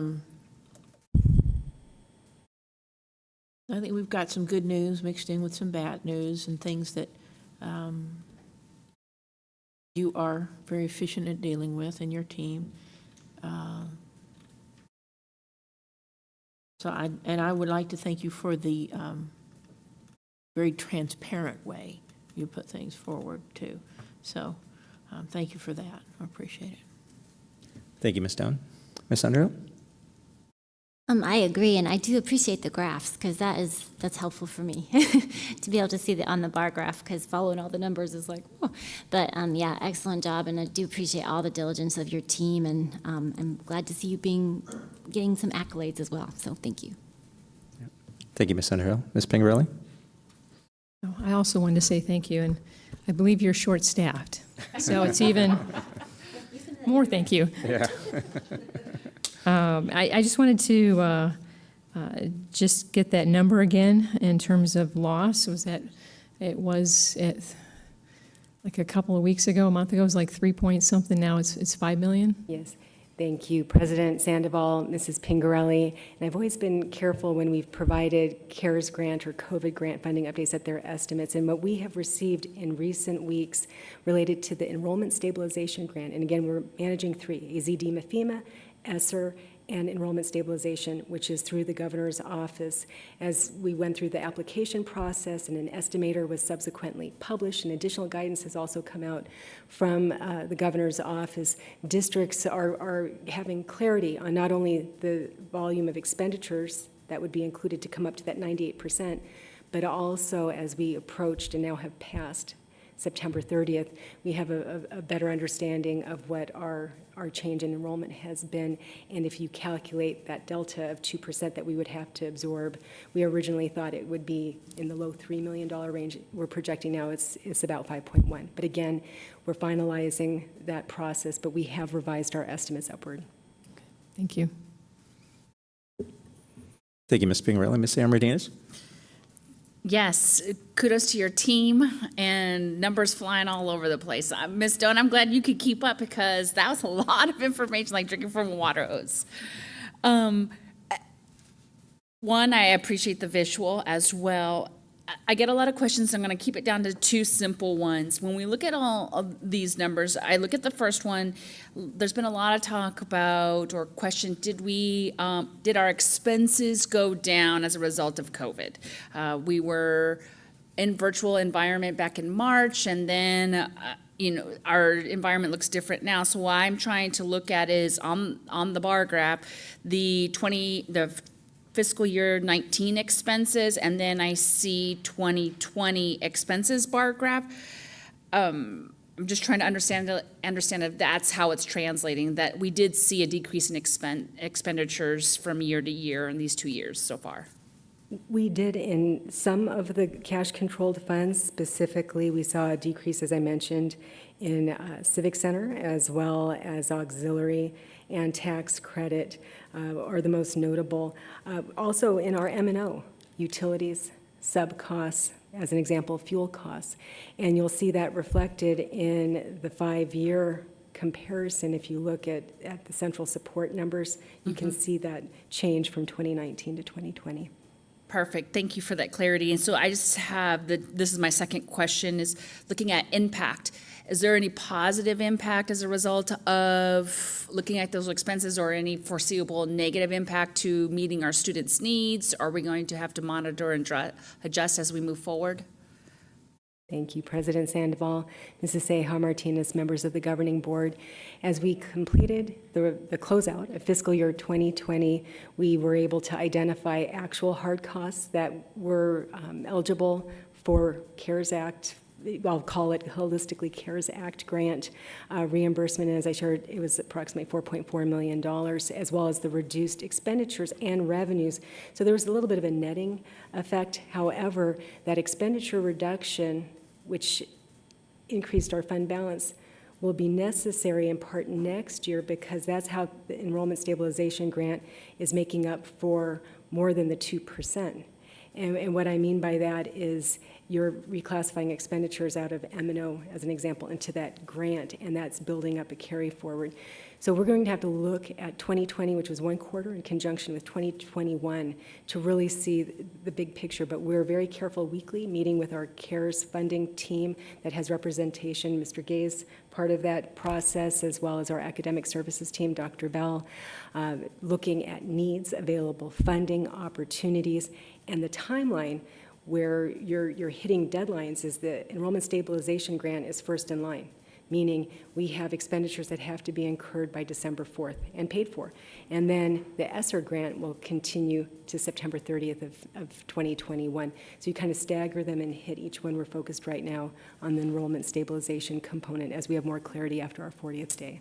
Thank you for that. And as we continue, how can we simplify that talk with our community? Like, here's the impact, where we may see more technology funds per se, and it's going to help, but at the same time, we're seeing a decline in program offerings, or whatever that impact may be. Just how is it going to impact our students on a day-to-day, positive or negative? So, thank you.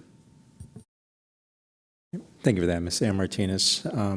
Yes, and thank you, Ms. Myers, you and your team for the very complete, comprehensive report out. As you have conversations internally, you mentioned, collaboration with Mr. Gay and Dr. Bell, and we've said this before, a crisis definitely, exposes or brings forth innovation, right, and creativity. What are some of the things that may be gleaning, like, and I relate it to this, from the outside, looking in the private sector, companies are, as they become more remote and realize that they can still be very effective remotely and get rid of this overhead hard cost of brick and mortar, right?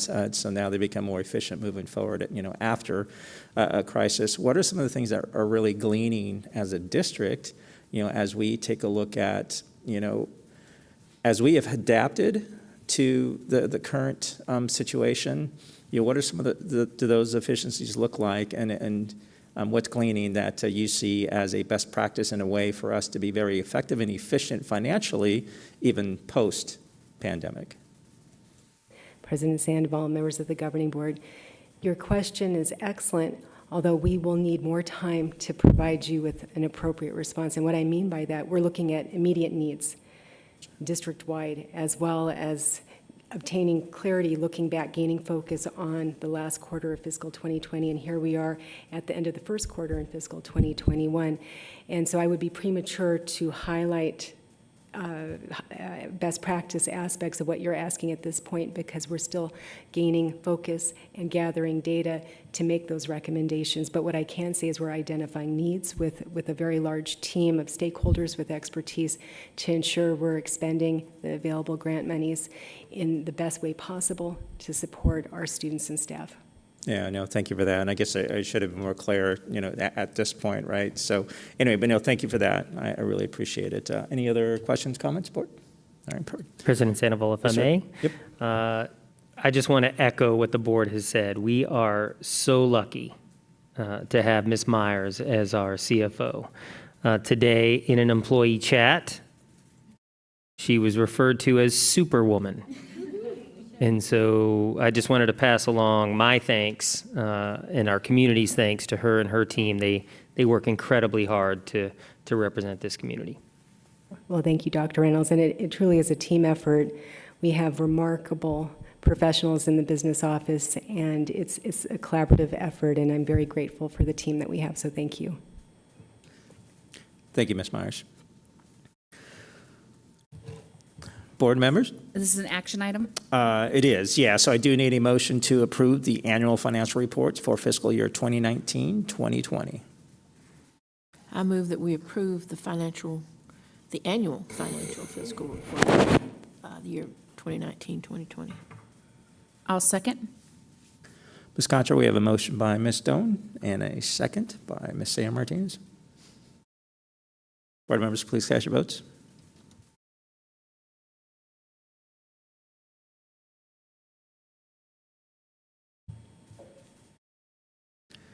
Motion passes 5-0.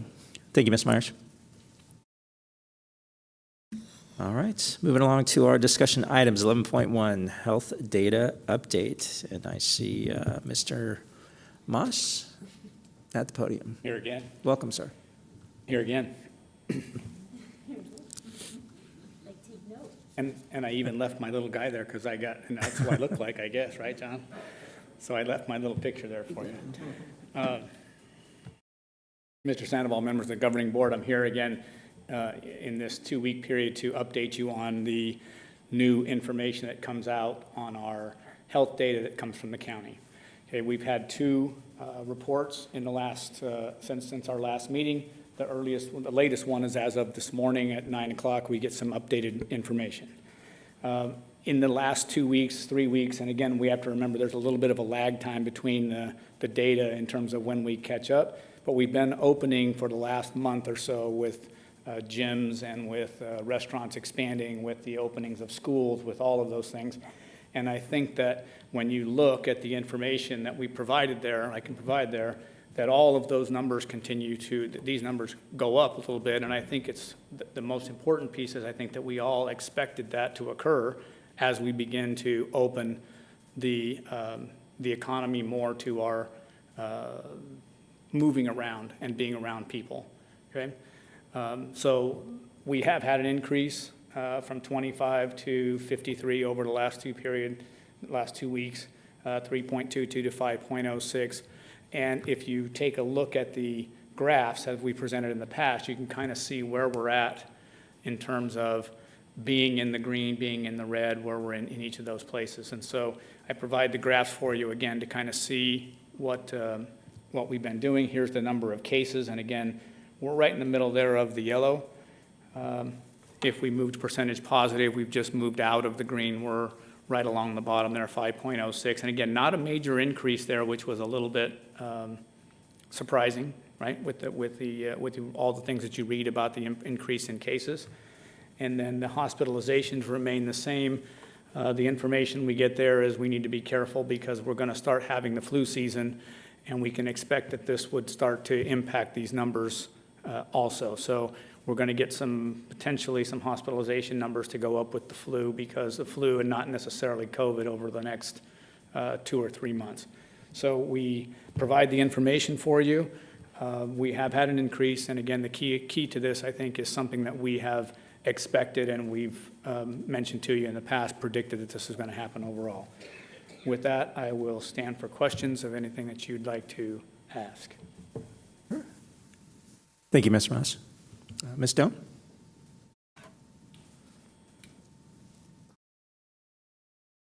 I don't really have any questions. You're right, that's exactly what we expected. So I don't think it's really maybe as bad as some people had expected. So thank you for that. Mm-hmm. Thank you, Ms. Stone. Ms. Underhill? Yeah, I agree. I appreciate that. I appreciate your diligence on keeping us up to date on all of it. And I agree that, yeah, we just have to be, kind of what we expected, and we just have to be realistic about that going forward. So thank you. Thank you, Ms. Underhill. Ms. Pingarelli? No questions. Thank you. Ms. Sam Martinez? Of course. Thank you, Mr. Moss, for sharing the information. And when we think about the words a lot or not as much as we thought, I would be cautious in using those words as subjective, because what is a lot? When I think through the amount of notifications the board has received since school has been started, yes, it was expected that we were going to experience some of these COVID reports or incidents. And I spoke to many parents and asked, well, how many is too many just for us to be continuing an environment? So my first question, and I sent this over, is how many total cases have been reported since we've been in person for PUSD? Do we have that number? I believe Dr. Davidson has that information.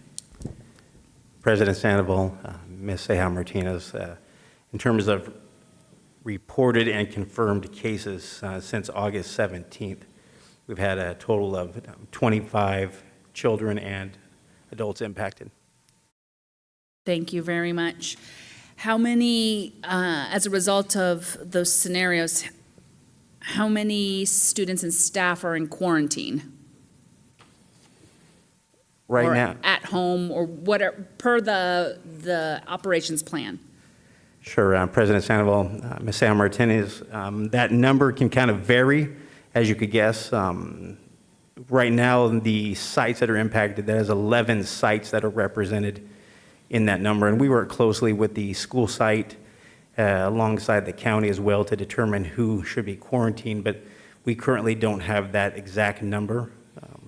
Because if you recall or think about it as well, quarantining can come in a variety of forms. Mm-hmm. Sometimes we don't even know when parents are choosing to keep their children at home, for example. Mm-hmm. I appreciate that transparency, and I know, Ms. Aries, you communicate with the board and letting us know. Something I would like us to consider as we transition more and stay in school, what that looks like, how many kids are virtual as a result of quarantine, something to consider moving forward. You mentioned, Mr. Moss, hospitalizations. Do we have any staff or students in the hospital as a result of COVID? Is that something we could share, first of all? So you could say yes or no, and then I would get the... It would be wise for us not to share that information. Thank you very much. I Thank you. appreciate that. And so those are the questions as of now, based on what you shared with me in that response. So thank you, Mr. Moss. Wait, one more question. Yep. And I know you respond, Dr. Reynolds, but just to be clear, because I've gotten this question as well, what does our district define as an outbreak? What's that number? Yeah. And I'll just say, Ms. Ceja Martinez, we're going to let our COVID response team. Perfect, thank you. Good evening. Mrs. Ceja Martinez, thank you for that question. Maricopa County Department of Health defines an outbreak as 2 cases at a particular site that are not linked through epidemiology. Sorry, fumbling over that word, but that are not linked in that manner. So there are not individuals that share the same household or in some way connected or related. Thank you. And from my understanding, we look at every scenario different when it comes to that case. I appreciate that. That was some concerns from our community that we would just do a blanket reaction, and so we're looking at every situation individually. Thank you. So along those lines, though, what Dr. Reynolds or COVID response team, what percentage is considered? So we had benchmarks to say when it was safe to open, right? What percentage kind of puts us on a high alert, I guess, of percent of cases. Sorry, positive cases. President Sandoval, so that's a little bit difficult to give a real direct or clear answer to, and it is because each case is so different. I can tell you that we report every single case to the county, and through their system and through our knowledge, Mrs. Alexander just does an incredible job as our point of contact to the county, and so she works directly with them through each case. That way she's able to bring up specific knowledge after interviewing those who might be involved from the site and share that feedback with the nursing team from the county that's on the other end of the line. they take all that information. Sometimes they can give a response right away. Sometimes they take it back and they have a greater team that looks at links to other cases, other areas, environmental factors. So there's quite a bit that goes into each case. I guess I would just say each case has a story, but we are constantly working with them, on any other cases that might be linked and what next steps might be as a result of that. Yeah, gotcha. Okay. Okay, I have a couple other questions, but I think they're more related to the communications line item, so I'll pause on those. Thank you. Appreciate it. Any other questions, comments for Mr. Miles? Go ahead. This might be off topic, but you were mentioning about the flu, and I just was curious, and this might be for our task force, if we are offering the flu shot availability to our staff. Thank you, President Sandoval. Ms. Underhill, the answer is yes. Typically, we offer those opportunities at our annual health fair. Due to the virus, we are going to be modifying that process. We are working closely with Valley Schools right now to get multiple opportunities scheduled for our employees for their annual flu shots.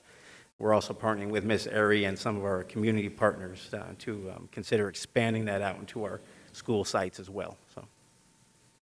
Excellent, thank you.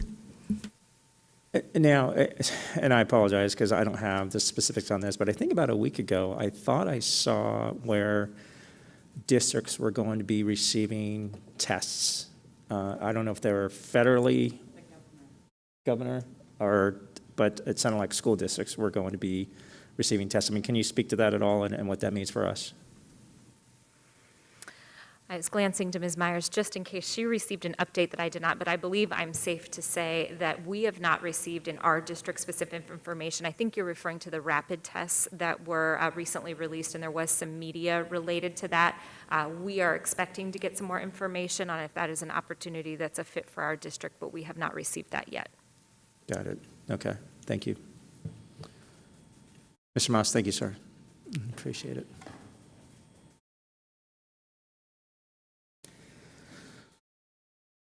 Okay, moving along to 11.2, social emotional update. Dr. Marshall Walters and Mrs. Leonard.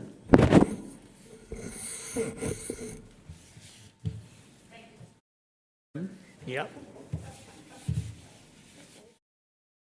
There you go.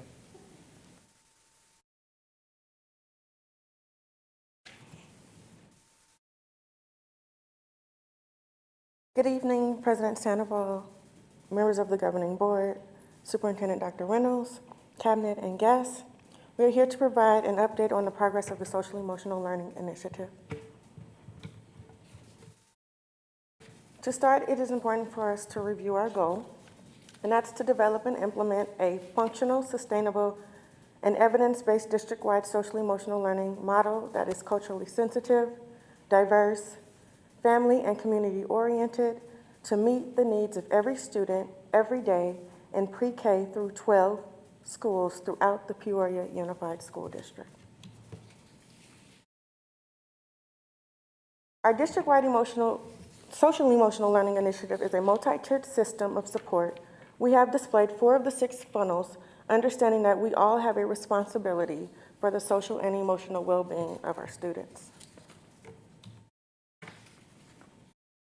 Tier 1 is our foundation that incorporates proactive foundational strategies that are a part of every student's learning every day. These research and evidence-based components that we believe if put in place with fidelity will address the social emotional needs of the majority of our students. And what you have listed there is the actual Tier 1 foundations. We'll have access to a safe and welcoming environment, can visually see or have access to behavioral expectations, know the behavioral expectations of the school, have an opportunity to access restorative practices, will have access to a caring adult, have family involvement, and receive social emotional training and support.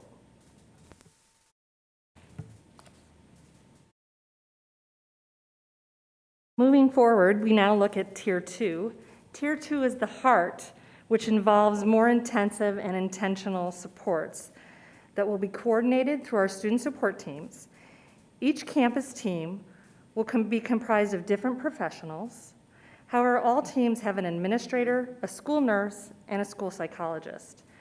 These services will be provided for identified students in addition to all Tier 1 supports.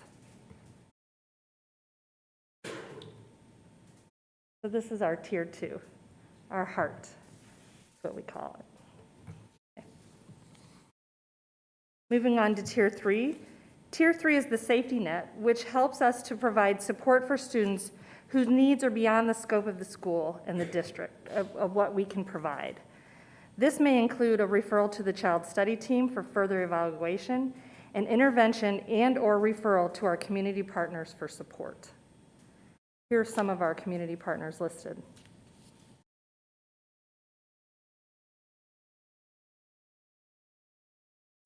As far as our COVID-19 response, the district social and emotional support team, in addition to schools, responded to the needs of students and families by providing the following resources during the start of the pandemic through the opening of schools.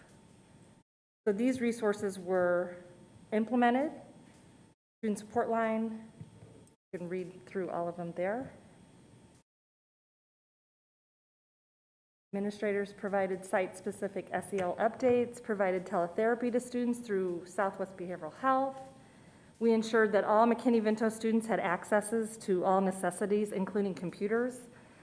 We utilized Boys Town online modules, partnered with EverFi to provide the virtual SEL models, hired additional social workers, trained staff in well-managed schools curriculum, partnered with Diversity and Inclusion Committee to discuss equitable access to resources, curriculum, and professional development. So right now we are continuing with this, as we continue forward. These services were continuing along with additional resources and training as we prepared administrators, teachers, and staff for the safe and successful return of students while continuing to provide support in our virtual learning format. So the student support line, the district student support line, has been continued. We have hired 3 social work field instructors. These field instructors oversee 18 social work interns that are at 12 of our schools. They also help to support our 11 newly hired school social workers. We continue to train schools in well-managed schools curriculum. We provide training to staff on the district SEL initiative. So we met individually with executive directors and some of their sites to go through this SEL initiative and provide further support on how they can implement that at their school. We've trained all social workers on the SEL initiative and how to address trauma. We've trained special education staff and specialized classroom management, provided trusted ally training through Bloom 365, which helps to take a look at domestic violence, dating violence, healthy relationships, and the like. And that's for our adults. That training is for staff. We purchased computers to meet the needs of McKinney-Vento students, partnered with Southwest Behavioral Health, created an online referral form for Southwest Behavioral Health to expedite care, launched diversity curriculum for juniors and seniors through EverFi, continued to address to support the needs of students, created SEL webpage on the portal for staff. We've also created an SEL webpage for our community and scheduled our first diversity and inclusion meeting and professional development roundtable that will take place on November 4th.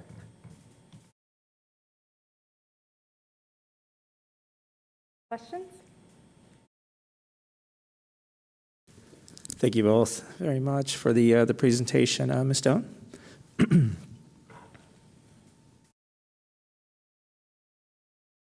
I do have a question.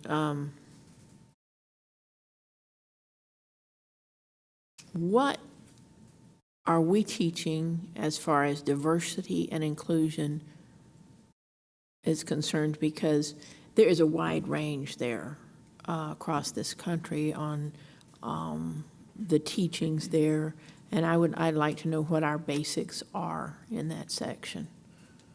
So we specifically As far as the EverFi curriculum, is that what you're referring to? Well, that's what was in the presentation, yes. Are you familiar with that one?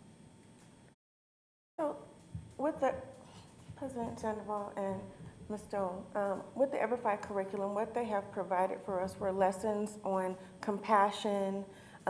They have an anti-bullying lesson. They have additional lessons in terms of, I guess it's just about respect and equality for all people. And so those are not necessarily curriculums, they're just basic lessons that they go through with the students that are led by the teachers in an online platform. Okay. Can I also say though, I think with the Diversity and Inclusion Committee, that is with Dr. Davidson that we're working on, those are things that we're going to look at to be expanding within the district. And so we've just started that mission, and something that we're looking at that will be fostered with a roundtable discussion, not just with the curriculum that we've gotten through EverFi, but with the discussions throughout the district with many stakeholders. Thank you. Thank you, Ms. Stone. Ms. Underhill? Yes, thank you guys. Obviously, you've been doing a lot of work and very comprehensive work. So thank you for all that you've done in expanding this, especially during this challenging time. I did have a couple questions. So you mentioned the well-managed schools curriculum. Can you just explain what that is? I'm just not familiar with that. Sure. You may understand it as Boys Town curriculum. Oh, okay. So the Boys Town model has, or the Boys Town company, if you will, has a couple of different curriculums that we are providing. One is called Well-Managed Classrooms. The other one is called Specialized Classroom Management. So the Well-Managed Classroom curriculum is the 16 basic skills that we're trying to teach students every day around, and their social skills. So it's teaching our teachers and our staff how to address those skills with the students, and also help to provide classroom management skills for students. It's also got a restorative piece to it that I know is a big push this year to really try to keep those relationships between the teacher and the student, between students and other peers, keep those as strong, and keeping the students in the classroom. So that's well-managed schools, or the well-managed classroom. Great, thank you. So it's kind of a component of the rest of the pieces. Okay. And then I noticed that you are working with the Southwest Behavioral Health Services, and that's awesome that you have an expedited form. I'm just curious, so do they come to the site to provide those services, or do parents have to coordinate that outside of school, or how does that work? Well, right now they're providing services virtually. Okay. We did just meet with them today to look at expanding, since we have open schools, and what that could look like, expanding safely back into our school settings. So we're working on that as well. Okay. But they have been meeting virtually with our students, and we've had really positive feedback. The turnaround time for a referral has been about 24 to 48 hours, getting a student connected to a therapist. So it's been a really great process. That's excellent. And then I know we have like an IGA or whatever, or a contract with them. So are we able to provide those services free of charge to the student, or, is there at some point where they have to pick that up, or how does that work? So Southwest Behavioral Health works with the family to utilize either private insurance, access, or a sliding scale. Okay, great. And then the other question I had was just around, I've been noticing from my own experience with the kids that are staying at home online that some are doing great, right? And then you have some that you just aren't hearing from very much, and there's things going on. How are we able to, and this could be more the virtual teacher, thing that's going on, but how are we able to support those parents maybe that are having challenges with motivating their student to stay engaged with school? Thank you, Mrs. Underhill. One of the things that we did even within the start of the pandemic was that a lot of schools had teams that would check in with students and would provide support in that manner to the families. If there were extra needs, Kathleen and I received several emails, phone calls for us to support families if that were in need. If that ended up in a referral to Southwest Behavioral, then we were able to do so. Our for food or other resources that might have been needed at the time. Also with Maurice Stevens, our McKinney-Vento liaison, through the phone calls that he received from school. So I think it was a great partnership and effort on the part of everyone to meet the needs of students. Of course, the student support line was open, which Kathleen and I were responsible for throughout, and we continue to do so. So we received a lot of phone calls through that as well, where we were able to help students and families. And as we move forward, if I may, Ms. Underhill, as we're moving forward with our new social workers and our social work interns, they are trying to stay in touch with those families as well, providing virtual kind of town hall meetings with parents that might have questions. Some of the schools were doing that. We did meet with all social workers and created a platform for different SEL trainings for parents, different things that they could work with their students on, and how to set up a classroom in the home, how to set boundaries for the students, how to meet the needs of students socially, emotionally. So we worked with our social workers to provide those as well. And some of them were very successful, and some were like, we only had 3 parents. And I'm like, 3 parents is 3 parents. Right, yeah. So we're happy to be able to provide whatever we can. That's great. No, I appreciate that, because I know it's really hard. It's hard when you don't see them every day and don't know that parent to just keep them involved and know what's going on. So I appreciate the work that you're doing, because that's definitely above and beyond, but we got to keep them somehow. So thank you for that. Thank you, Ms. Underhill. Ms. Pingerelli? Yes, I remember you guys being here about 2 years ago. We had talked about Boys Town. And I know at that point we were going to start it out in I think 7 or 8 schools. I remember Desert Harbor being one of them. So is Boys Town now used throughout the district? We're continuing to build capacity. We are not throughout the district yet. However, we still have our 8 pilot schools that we originally started with, but we've expanded into other schools and continuing to build capacity. One thing that Kathleen and I have noted is that even with Boys Town, that's just one particular portion of the social emotional learning initiative. What's truly important is the foundational pieces, which are the funnels, and we're building that capacity with schools first, and then they have an option to utilize the Boys Town curriculum and be trained in that if they seek to do so. Thank you very much. Yeah, we've expanded only if they've asked to be included with the Boys Town. Okay. But Yeah, we're I heard that- encouraging them to use some sort of social emotional curriculum to help support their students. Okay, I heard that Desert Harbor, I think, was having a lot of success with Boys Town. Thank you. I think so. Thank you very much, Mrs. Pingerelli. They have done an excellent job at Desert Harbor. They're one of our champions. Thank you, Ms. Pingerelli. Ms. Sam Martinez? Thank you. Thank you for coming back. The amount of time and effort you all have shared and led our district. We've also received some awards, grants. Do you mind sharing how much grant money we have received as a district for all your initiatives? Well, we've, thank you, Mrs. Seja Martinez, for that question. We have written 2 grants. And the first grant was the Mental Health Professionals Demonstration Grant. That's about $2.3 million over 5 years to help support our work that we're doing with the social work interns. So we're building capacity in our schools by providing social work interns and training them as mental health professionals in the schools. With that, we were able to hire field instructors, because as we build capacity with our interns, although I'm a very good field instructor, it's hard for me to continue to do field instruction for 18 interns that we have this year. So we were able to hire new field instructors to provide training for them. And I must say, we just have an incredible team, so I'm very excited about that. So that's over 5 years. We also wrote, for the school safety grant, we wrote 22 grants. We received 13. And we've hired 11 social workers. We have written another grant. Cross your fingers, we'll find out next week. So I'm not going to say anything more. good vibes. Thank you.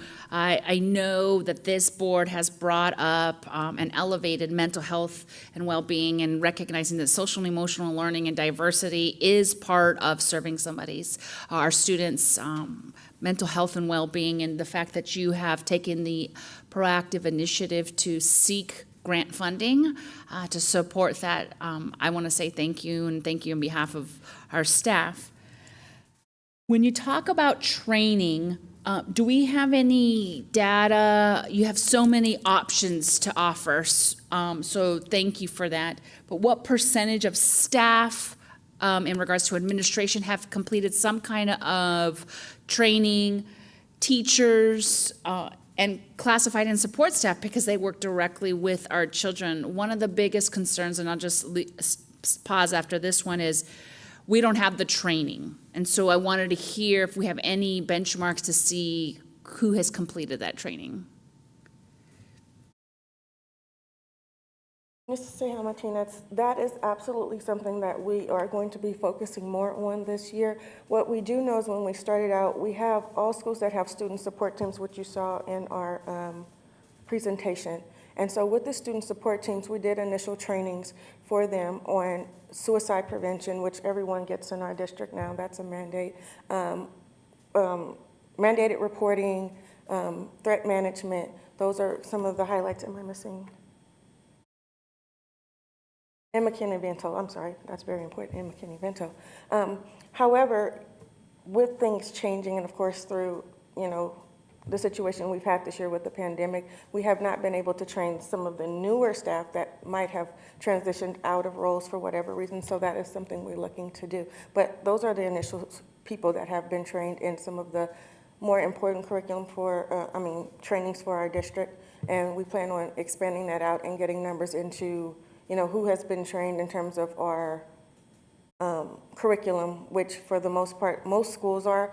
One of the things that we're doing, or to be successful in implementing a program such as Boys Town, is most schools have to be trained at 80%. We did a lot of training for our staff last year. So again, with the turnover in staff, we have some new staff that we have to train.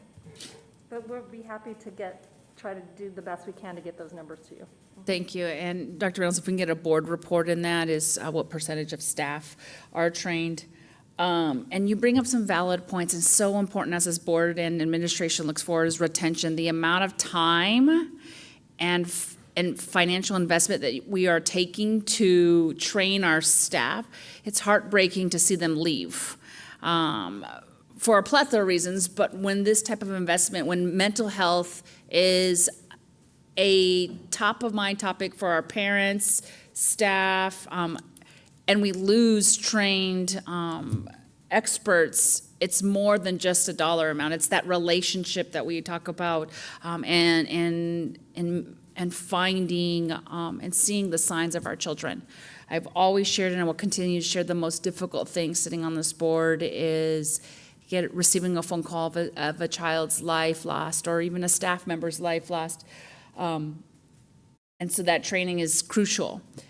With that in mind, how have we communicated to our parents when we started this initiative of social and emotional health, mental health support, and how are we continuing to communicate and track if our parents know that these services exist?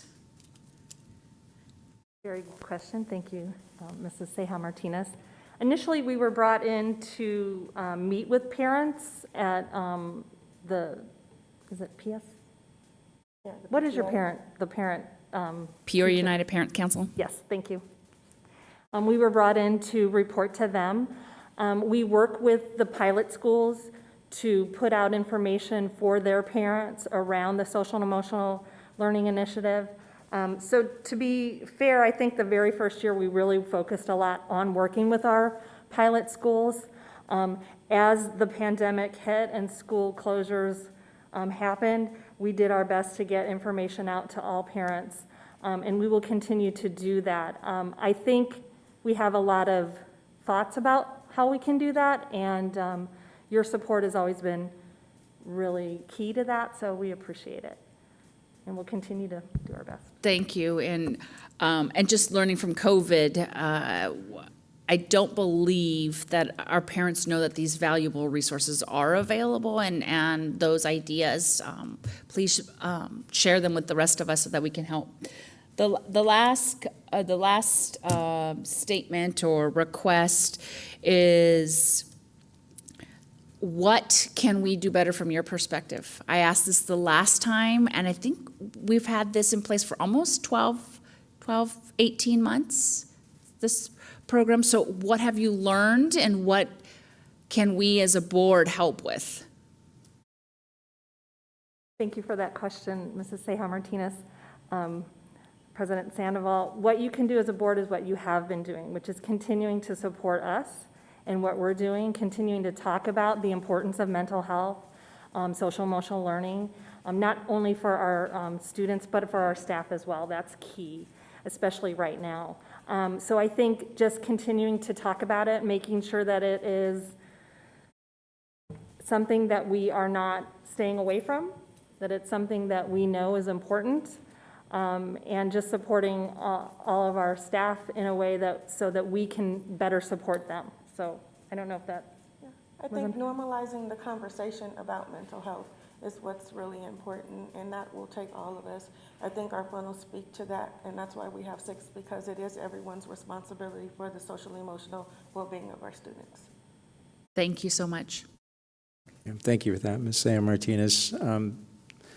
So there's no doubt what you just said, Dr. Walters, is normalizing the SEL vertical within the district, no different than diversity and inclusion with Dr. Davidson and his team.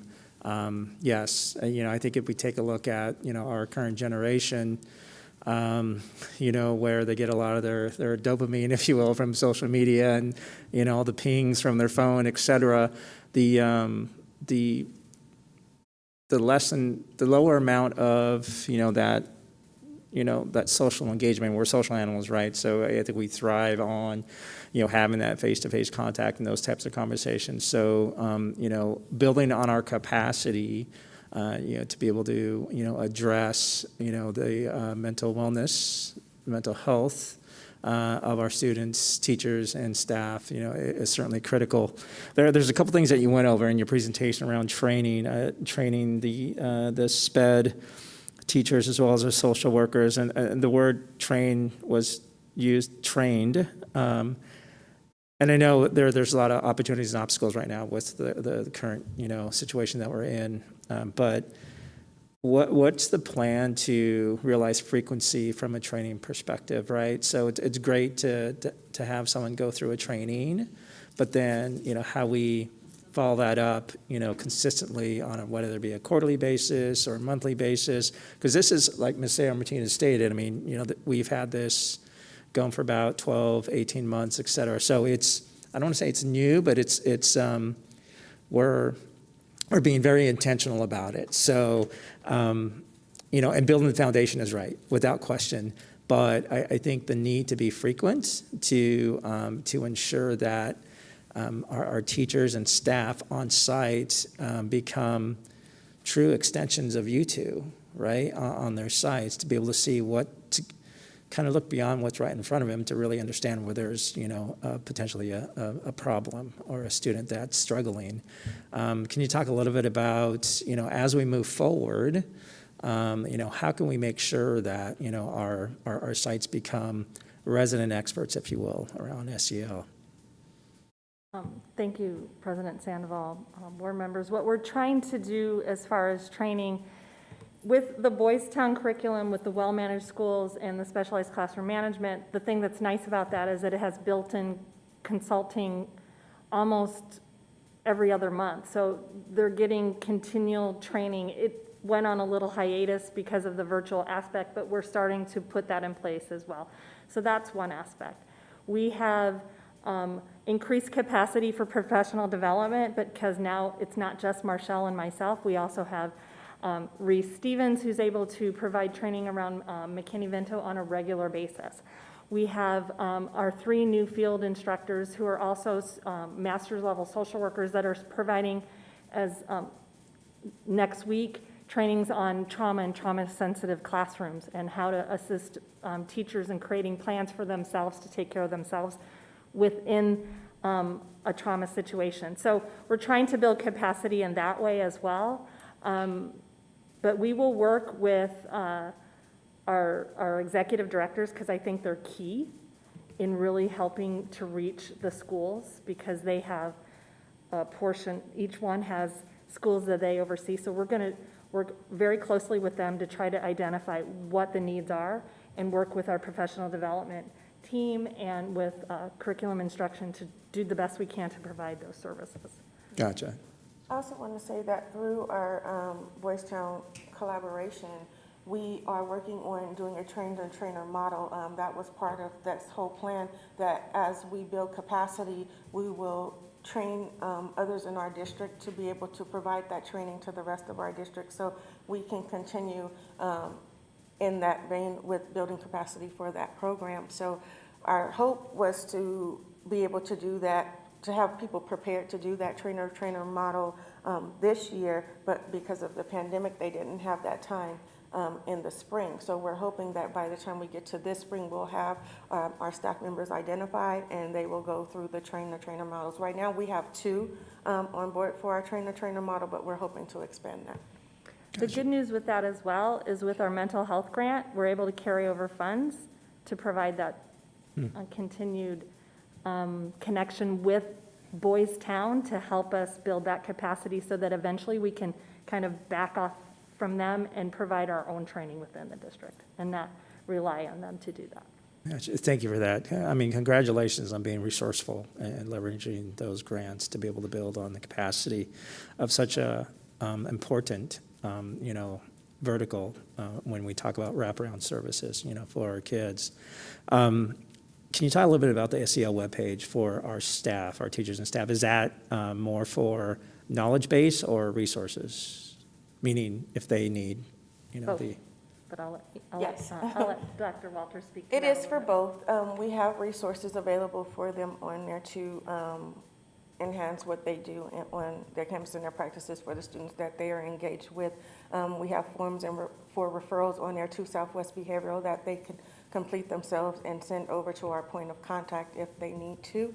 On there, that's so that those services can be expedited for them, but also Kathleen and myself are available if they have any additional questions for that. So, and any of the resources that we have on there, the staff can utilize for their own personal needs as well. And we really encourage staff, though, to really tap into the EAP that we have. We have a really robust EAP that I think it's important for them to be able to take advantage of. So we encourage that as well for their own personal needs. Good, very good. Last question. And it may be too early to be able to answer this question. I know we've only been back face-to-face entirely, a week and a half, a couple weeks. That said, what are you seeing that kind of really stands out as it relates to the social and emotional needs of our students, teachers, and staff? And if there's anything that stands out, how can we help support you? I think that's a good question.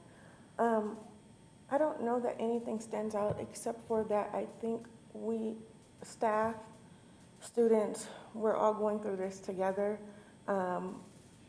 We've extended a lot of grace and empathy in working with our students and our staff. I think the people, everyone involved, have been really, really intentional in being able to support and provide resources and really, think outside of the box in terms of supporting our students and going the extra mile.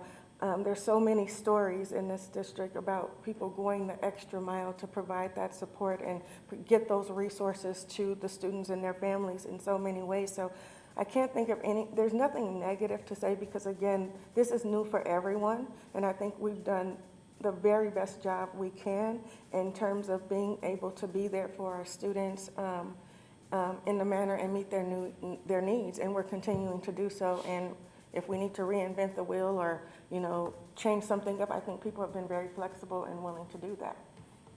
Sandoval, if I may, just jump in on that answer. As we have gone around the district and talked with staff and talking with parents and students, I think an observation, and our team here does an exceptional job in trying to, they work so hard to try to address some needs. But an observation is the stress that everyone is under right now. It is extraordinary. And so we're working every day to try to alleviate some of that. We talk with staff about finding ways to keep themselves healthy physically, mentally, emotionally, and our students as well. And so I just want to thank our team, and they do an extraordinary job. But the stress level is incredibly high right now. Well, thank you for that. I think as you take a look at leadership, our main role, especially from this building, is to make the jobs of our teachers and staff easier, which in turn, creates a positive, thriving environment for our students, who are our primary target audience. So that said, it's great to hear that, that some part of your observation, or what is really kind of gleaning, is human kindness. So I really appreciate that. Yeah, I think the other piece to that is the capacity that what I believe is the capacity that we've already started to build, which is not a ton, but it is much more than it was 2 years ago, is already paying off. Having those interns in place, having social workers in place that can answer some of those needs right on the campus and take away some of that stress. I think as much stress as we can alleviate for teachers and administrators in the area of social emotional needs, the better they're going to be able to meet the academic needs of our students. Yeah, thank you for that. There's no doubt what you two and your team do on a daily basis is critical to this district, and even more so today. So really appreciate your intentionality and compassion and empathy as you go through each day. Thank you. Any other questions, comments? Thank you both very much.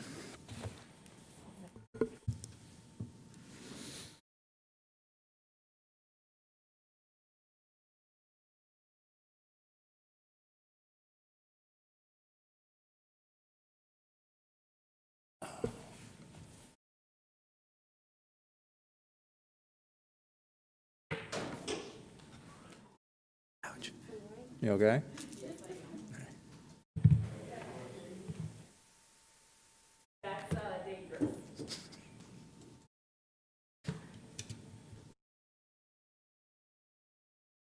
All right, moving right along.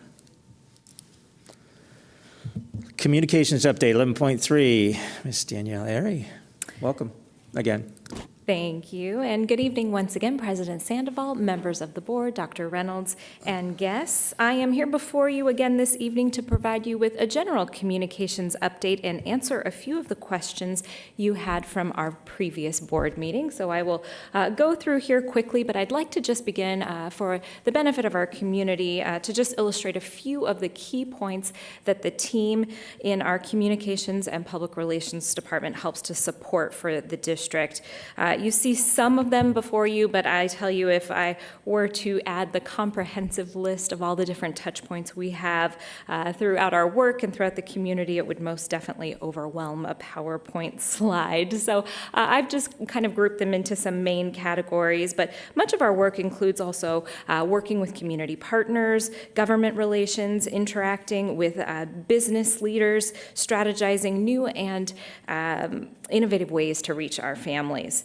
So most of all, I'd just like to note we're really honored to be able to share the stories, and those come from the field, the stage, labs, classrooms, all across our schools, so that our community can really understand the impact the teachers and staff in this district have on our students. Behind these efforts are truly the finest school public relations professionals I have had the pleasure to work with in my career, and I'm really so proud of the work that they do to support our community. So I would like to thank our team. I want to share, as I know it was asked previously, how we go about disseminating information to our community. So once we have something to share, what is our workflow, or how really do we make sure that we have the greatest reach for the information that we're sharing? And you'll see it begins with you. We always want to make sure that you're aware of something major that we are about to communicate, and you can just kind of work through the slide and the list that you see before you until it makes its way to, really going viral on social media. That's really the last touch point that we have, where then our community and beyond begins to kind of share out our messaging.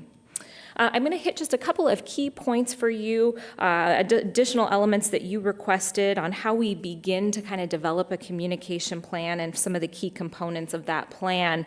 And as far as standards go for how we go about communicating, our district does have a style guide that is available for internal use, and it's what our team uses and others can use to kind of guide their communication.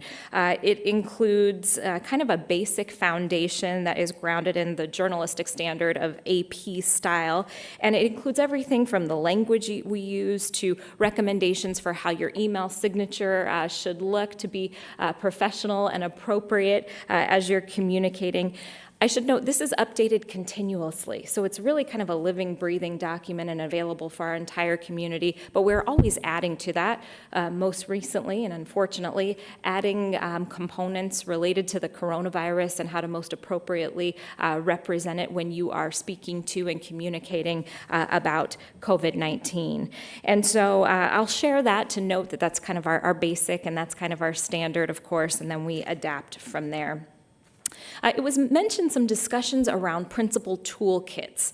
This is something that I'd say we've had in place for years and years. It's just kind of packaging and preparing information and materials to get it to our district leaders so they can then share out with their communities. We've probably more recently begun calling them or started to call them toolkits as we share them. And so I'll kind of just talk you through quickly an example related to the situation we find ourselves in, which is COVID-19. And every time we have had kind of a major shift, major message, update to provide to our community, we prepare and prep a toolkit for our principals. So you can see a number of the items of what we include in that toolkit to prepare them to communicate. Sometimes it is something that is critical information or complex information that they might just simply copy and share, but most times it includes room and places for them to add their own voice, for them to customize that message based on their community, add their style or how their community is used to being addressed. So I would make just a couple of those notes. When it comes to internal communication and kind of the frequency of that communication, a few of the things that I would share with you, and there are many ways that we communicate internally and to all of our staff members, but you've heard Dr. Reynolds share just a couple of times this evening about our chats. Those happen on an annual basis with our community where Dr. Reynolds, our team, goes out into the community and we spend time really at the site level talking to our staff. We might bring up some things that are kind of hot items in our community, address things that are kind of on the horizon, and then allow them, of course, as much opportunity as possible to ask questions.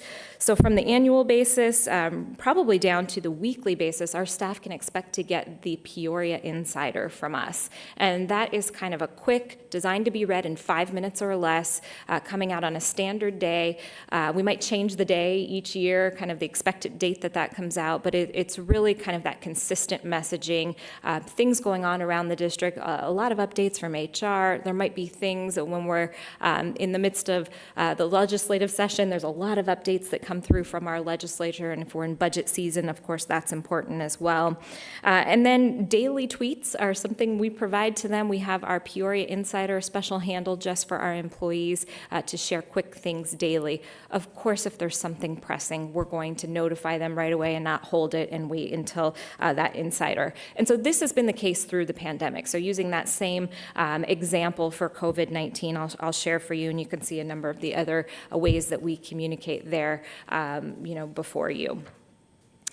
Kind of expanding beyond to our external audiences, one of the main points I'll point out is the consistency in communication, based on kind of timeliness of what we're sending, but most importantly, it's where they can go to get information. So maybe they're still just not grasping it from one of the many channels that we are trying to replicate the information. They know they can always go to a central place when there's some major information. We do this when there is more, at the micro level, a crisis taking place on a campus, a lockdown of some sort. We have a set web page with timestamps for parents every time something is happening or a communication is going out, so they can continuously refresh that page. It's been the same as we have gone through this COVID-19 pandemic, driving our community to peoriaunified.org/return to school. And I'll tell you, since this started, we have sent 53 school messengers dedicated to kind of what is going on with this pandemic. We've added more frequent language translations in what we're sending, so those have been some new things this year. And then in the midst of it all, I know you're aware that we have started text messaging for our communities. So we've got more and more parents all the time that are opting in for those text messages, so that's important. We also recently rolled it out for our principals to be using. So I don't have data on that piece just yet, but we'll look forward to bringing that data to you soon. As far as external engagement, our digital tools are extremely important to us as a district. We have 120 different social media channels that we're responsible for. Obviously, the ones that are most well known to you are those that you receive from the district level, Peoria Unified, but we also have oversight for all of the schools' social media as well and support them in being the key messengers and leaders there. On Facebook, we've published 103 posts related to COVID-19 with a total reach of 946,571. So we're approaching the 1 million mark when it comes to reach just related to coronavirus. So pretty significant there, quite a bit of engagement, of course, information that's really valuable to our community.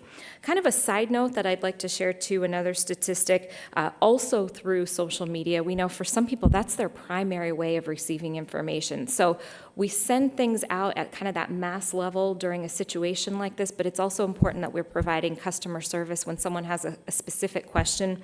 We've responded to more than 600 private Facebook messages. So when someone's just sending us a direct message, a lot of times that then results in some back and forth conversation. So probably quite a bit more even beyond that. Twitter, equally important. We've had 98 tweets just directly related to this pandemic with a reach of almost 300,000, so quite a bit there as well.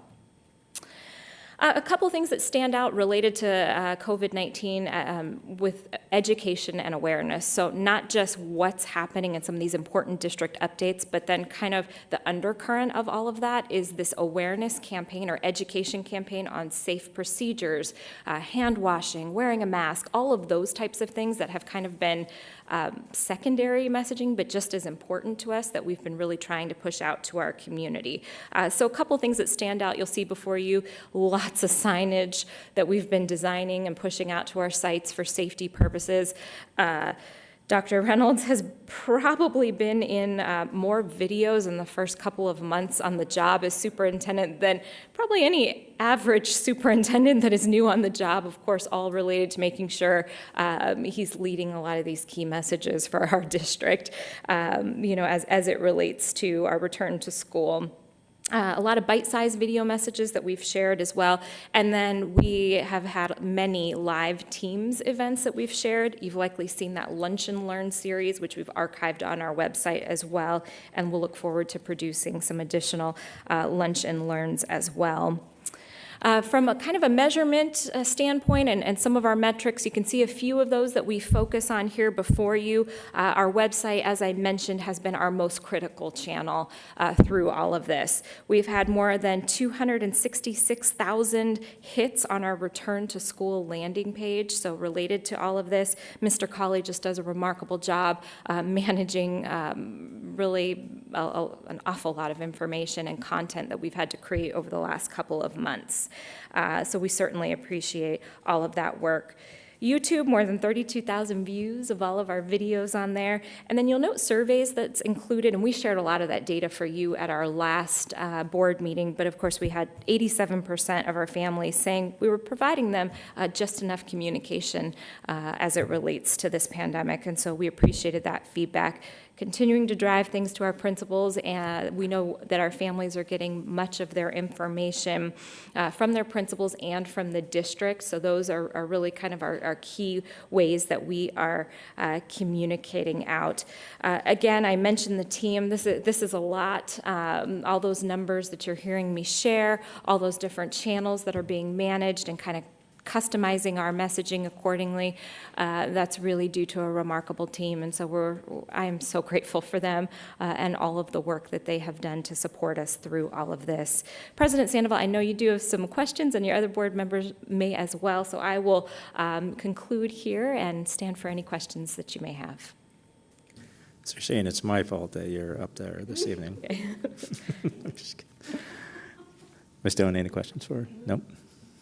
Ms. Underhill? I just have one question. How many people are on your team? President Sandoval, Mrs. Underhill, thank you very much for that. I should have really named them all to begin with, but we've got Mrs. Erin Dunzy, who is our communications manager. We also have Mr. Jacob Stanek, and he is our communications coordinator.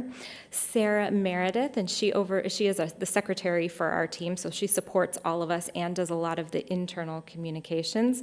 You, of course, know Mr. Colley, and then rounding out with our graphics is Mrs. Marquita Strunk. Well, I just have to say it's a lot of work for, I mean, any one of the things that you've mentioned is a lot. So you and your team, I think, are doing an amazing job. And as a parent, I do see the different levels of communication and as a board member, and I just appreciate all the effort that you go to make sure that the message is clear and that it's consistent. So you guys are very much appreciated. Thank you. Thank you, Ms. Underhill. Ms. Pingrelli?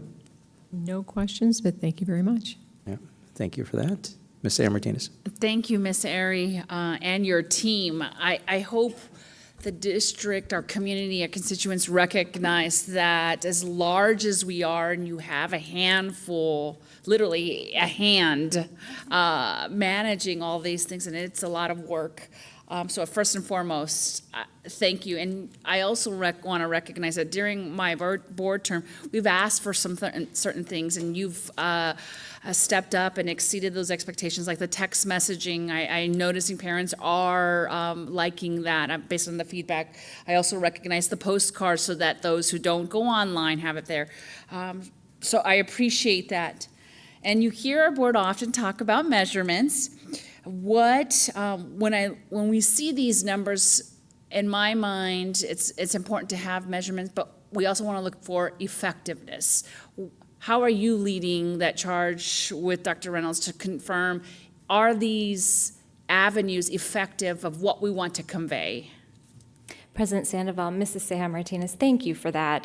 It is something that you feel like you are never fully complete on, but I would say our team works really hard to stay on top of the latest trends. So what does communication look like? What are new and emerging ways that we can reach a diverse audience? But we also just look at evaluating our current channels, our current tools. We look at everything and say, this had not the reach we expected. What could we have done differently with this messaging, or maybe why wasn't this particular piece a home run? So it's looking at what we're doing and evaluating that. It's looking ahead at what's coming next. I'll also just mention that we are members of a couple of really important school public relations associations and groups that provide us with some really excellent professional development. So we're able to learn from our peers, and we're able to oftentimes look to peers not just locally but around the nation that have gone through other experiences or that have had a district of similar demographics that might be tackling an issue that we are tackling, and kind of learn from best practice elsewhere. Thank you. And I appreciate you bringing that up, that we are learning, us as board members as well, especially in this COVID environment. The way we used to do things may not be best suited. What is one example you could share that you observed, you and your team came up with a solution and then report or the effectiveness, where have you pivoted? Does that make sense? President Sandoval, Mrs. Ceja Martinez, thank you. There's felt like there's been a lot of pivots along the way as we have had to adapt, but I think one in particular would be just kind of the volume of questions that we were receiving. And so during COVID-19, the only other thing, and it's not the same at all, but that I would liken the volume of communication to might be Read for Ed that we had experienced previously. And so we had a little bit of a foundation there, but the volume of questions, and at first it can often feel like you just can start one at a time going through each, but what we have done is instead kind of look for patterns and look for overarching themes and really try to focus our efforts not so much to the specific question each time, but to standard places where we can have that running list of FAQs. Really key and just always best practice is that information flow to our site leaders, actually to all administrators, and making sure they are in the know first so that they can best answer those questions, and then that way there's not kind of a bubbling up of information that's not addressed. Thank you for that. One of the, Dr. Reynolds, during our interview process, you shared the shared decision-making, and you have collectively worked on an open door policy for all administrators. Some of the feedback that I've received is more free-flowing community forum. I know that our PUPC parents have access to us on a regular basis. We have our PTSO dinners. For me, I translate it as very structured, and we create the agenda. What are the thoughts or initiatives as we move forward to create an environment where our community gets to bring the issues to us instead of us controlling the agenda? Where are we at in that space?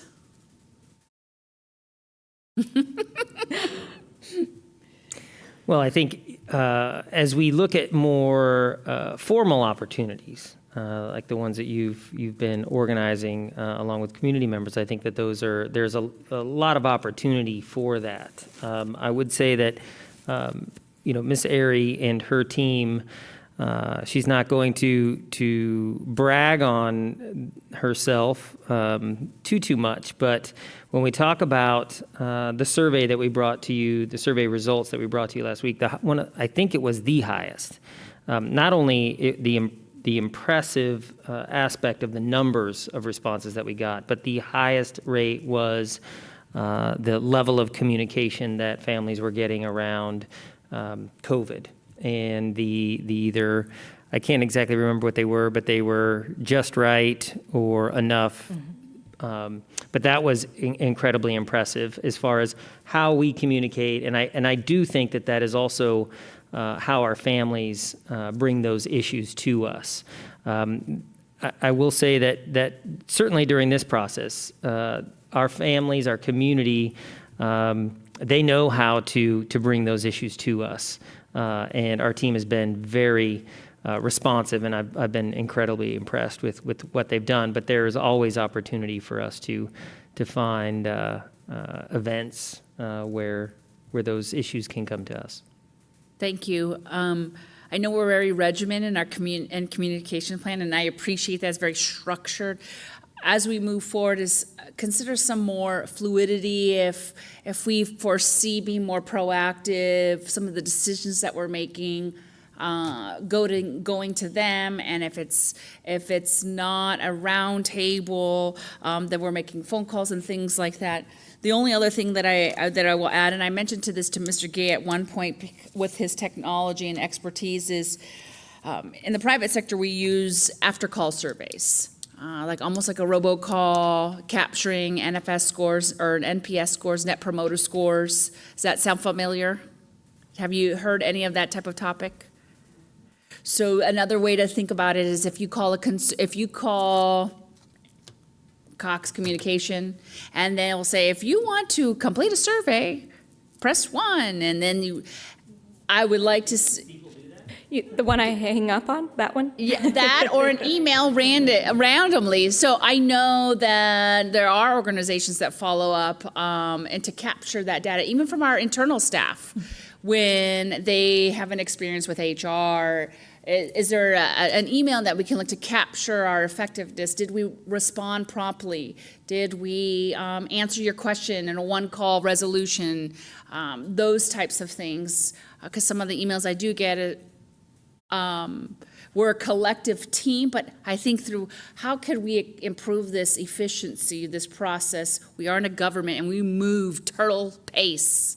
So how do we pick it up within the laws and the rules that we have? How do we make it more efficient? So with that, I know we've talked about board opportunities so that we are seen as one team, because at the end of the day, we are one family. And it's a work in progress, and I appreciate, because I know that you've also been, your team has been given some very direct feedback, and your composure is definitely something to be admired, so thank you. Thank you. Thank you, Ms. A. Martinez. Gosh, I guess for me, it's really just a couple of really quick questions. I mean, there's no doubt from a metrics perspective, those are important, right? To understand where we're successful, what's being said, you know, whether it be, I mean, it's great to have likes on a, you know, a post, but it's the engagement, right? That is critical. Now people comment or click through to a landing page on a website, et cetera. That said, I think, you know, and this is not anything that, you know, we need to further discuss here, is, you know, as we move forward, and you're talking about new technologies, I mean, there are a lot out there, but however, some of them, you know, while the fee may be minimal, you know, it's still a media buy that, you know, I know we've talked about before, but I'd like to further discuss how to do that in an efficient way, like bumper ads on YouTube, et cetera. And, you know, boosting, and I'm sure you probably boost your posts, and maybe you do or you don't, but I think doing that will help broaden the reach a little bit. Last comment is around consistency, right? There's no doubt that you and your team do a fantastic job, and you and I spoke, I think it was last week, I can't remember what channel you were on, but you always do a fantastic job of representing this district, so thank you for that. But, you know, there's communications comes out from many verticals throughout the district, not just your office. And, you know, I think where we potentially, well, talk to me about, you know, consistency at the site level, right? So when the toolbox, the toolkit gets cascaded down to the site, and then how that gets implemented, you know, at all of the site's touch points, you know, from the receptionist to, you know, staff, et cetera. I mean, can you talk about that at all, or is it really site-specific? I mean, do we have a standard? President Sandoval, so some of that might depend on the message or what we're communicating. So what we try to do is give our leaders really clear direction around the messaging, and for some messages that may be, here's an example for you based on maybe what's going on, or if it's a celebratory type of message as opposed to something that, you know, is more somber, or something that is related to data. And so those pieces might be a little bit more rigid, you might say, or please cut and paste this and share it with your community. Whereas if it's something else, so we try to give them that direction. Here's a couple blanks for you to fill in, or here's the basic concept, make it your own. And so I think some of that would depend on what it is we're trying to communicate to get that consistency. But we do try to give them some clear support in that and some clear direction so that they can be clear communicators and lead their communities appropriately. Sure, and I'm wondering if moving forward, it may be good on our behalf as it relates to putting all of our associates in a position to be confident and successful, especially our receptionists at the sites, is if I don't know if there's a time that you, your team, or someone, you know, can go through immediate training with, you know, some of those individuals. Because I think, you know, one of the things that I believe that may have been exposed during this time is, you know, ensuring that they're successful as parents come in and have questions around, you know, our protocols, et cetera, and being able to communicate that in a way that not only with compassion, but with certainly knowledge-based information as well. Certainly. We do provide our receptionists with talking points, but following up with some of those customer service type pieces, I know there's a number of different trainings that take place for them, but we could certainly explore that. Yeah, perfect. Well, very good. Again, thank you for all that you do for the district from a communications perspective, and I really appreciate the time. Thank you. And President Sandoval, I would be remiss if I didn't also thank Ms. Airy and her team. They are an extraordinary group. And when you think about, as Ms. Ceja Martinez pointed out, when you think about how large this organization is, if you compared it to the private sector, as we've done a couple of times tonight, it pales in comparison to, it doesn't do it justice in the work that they do. So I would just want to thank Ms. Airy and her team. Thank you. Thank you again. Who's back there somewhere? Yes. All right, moving on to informational reports. 12.1, Budget Facilities Planning and Construction Report. These reports are on our website. Report on upcoming meetings and events. Ms. Aries, anything to highlight there? President Sandoval, nothing specific to highlight other than you can see we are approaching Election Day, and so I believe we have that noted on the calendar for you as well. Perfect. Thank you. Ms. President Sandoval, I do have a question. I know you guys had a great event yesterday, and I know it was the same time as the debate. Do you have any preliminary insights you would like to share based on the online Thank you for that, President Sandoval. Mrs. Ceja Martinez, the first insight is that Ms. Myers is a shining star. And so I know you already know that, and we heard much about that tonight. But if you did get a few minutes to listen or to watch that event, she did an exceptional job breaking down school finance, bonds, and overrides. And so hopefully providing our community with some insight so that they can be well informed as they receive their ballot. But that is available for on-demand playback from our website, if anyone would care to check it out. Thank you. Ms. Underhill? I just wanted to clarify the October 15th Parent Support Organization meeting.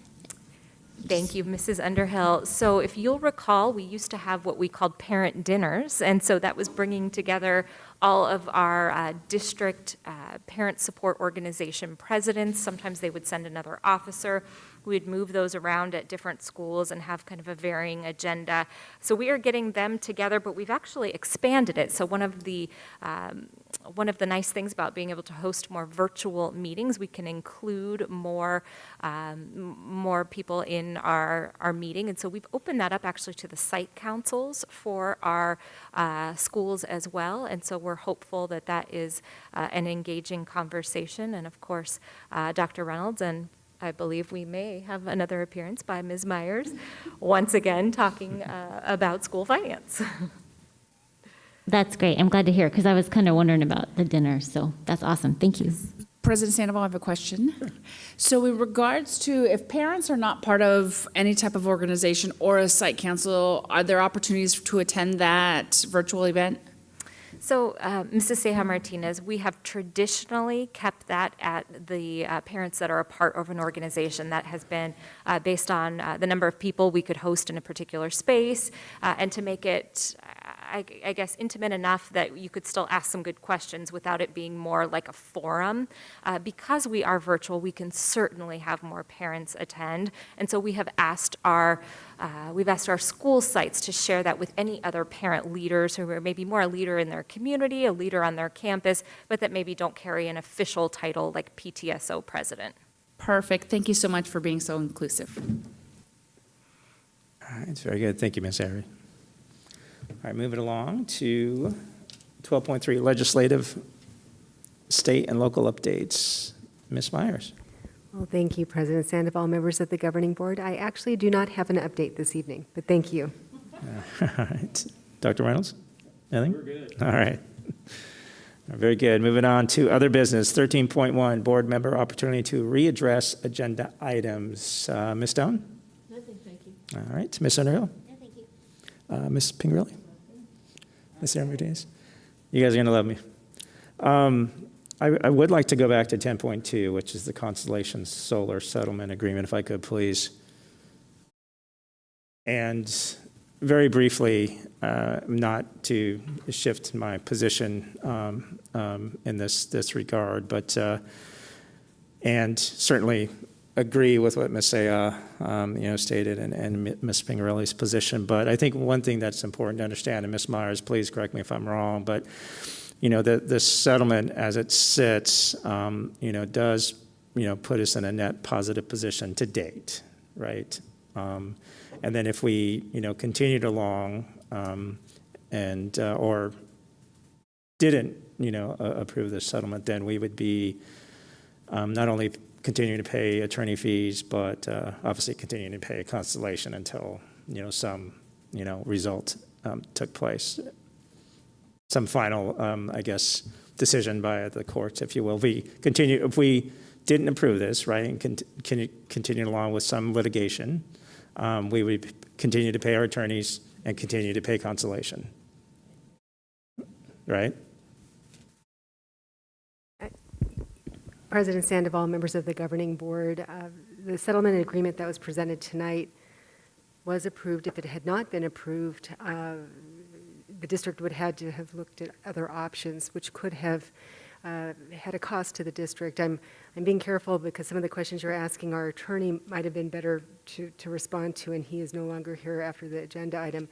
But if we had not approved the settlement agreement, then there would have been other next steps that could have indeed been very expensive. But I'll leave it at that. Got it. Good enough. Thank you. Appreciate that. Thank you, board members, for that. All right. 13.2, draft agenda for the October 22nd, 2020 regular board meeting. And as stated, is in its draft form. 13.3, requests for agenda items for future governing board meetings. Ms. Doan.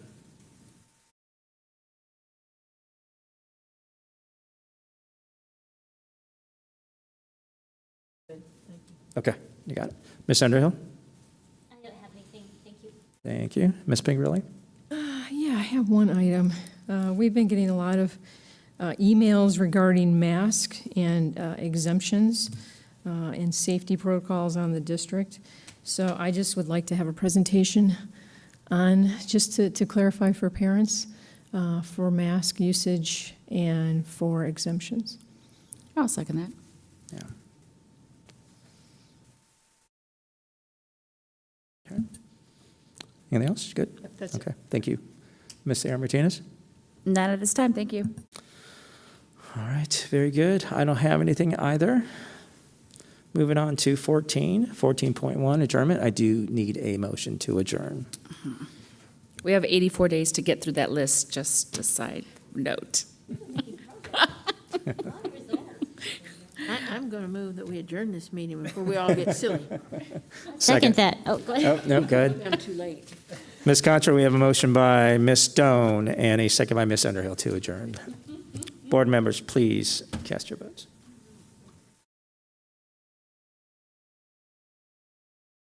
Do you need a voice vote? Ms. Contra, would you mind walking us through a voice vote? Sorry, I closed the tab. Not at all, no problem. Mrs. Pingerelli, Yay. Mr. Sandoval, Yay. Mrs. Stone, Yay. Mrs. Ceja Martinez, Mrs. Underhill. Yay. Thank you, everybody. Oh, we can all say yay together. That's right.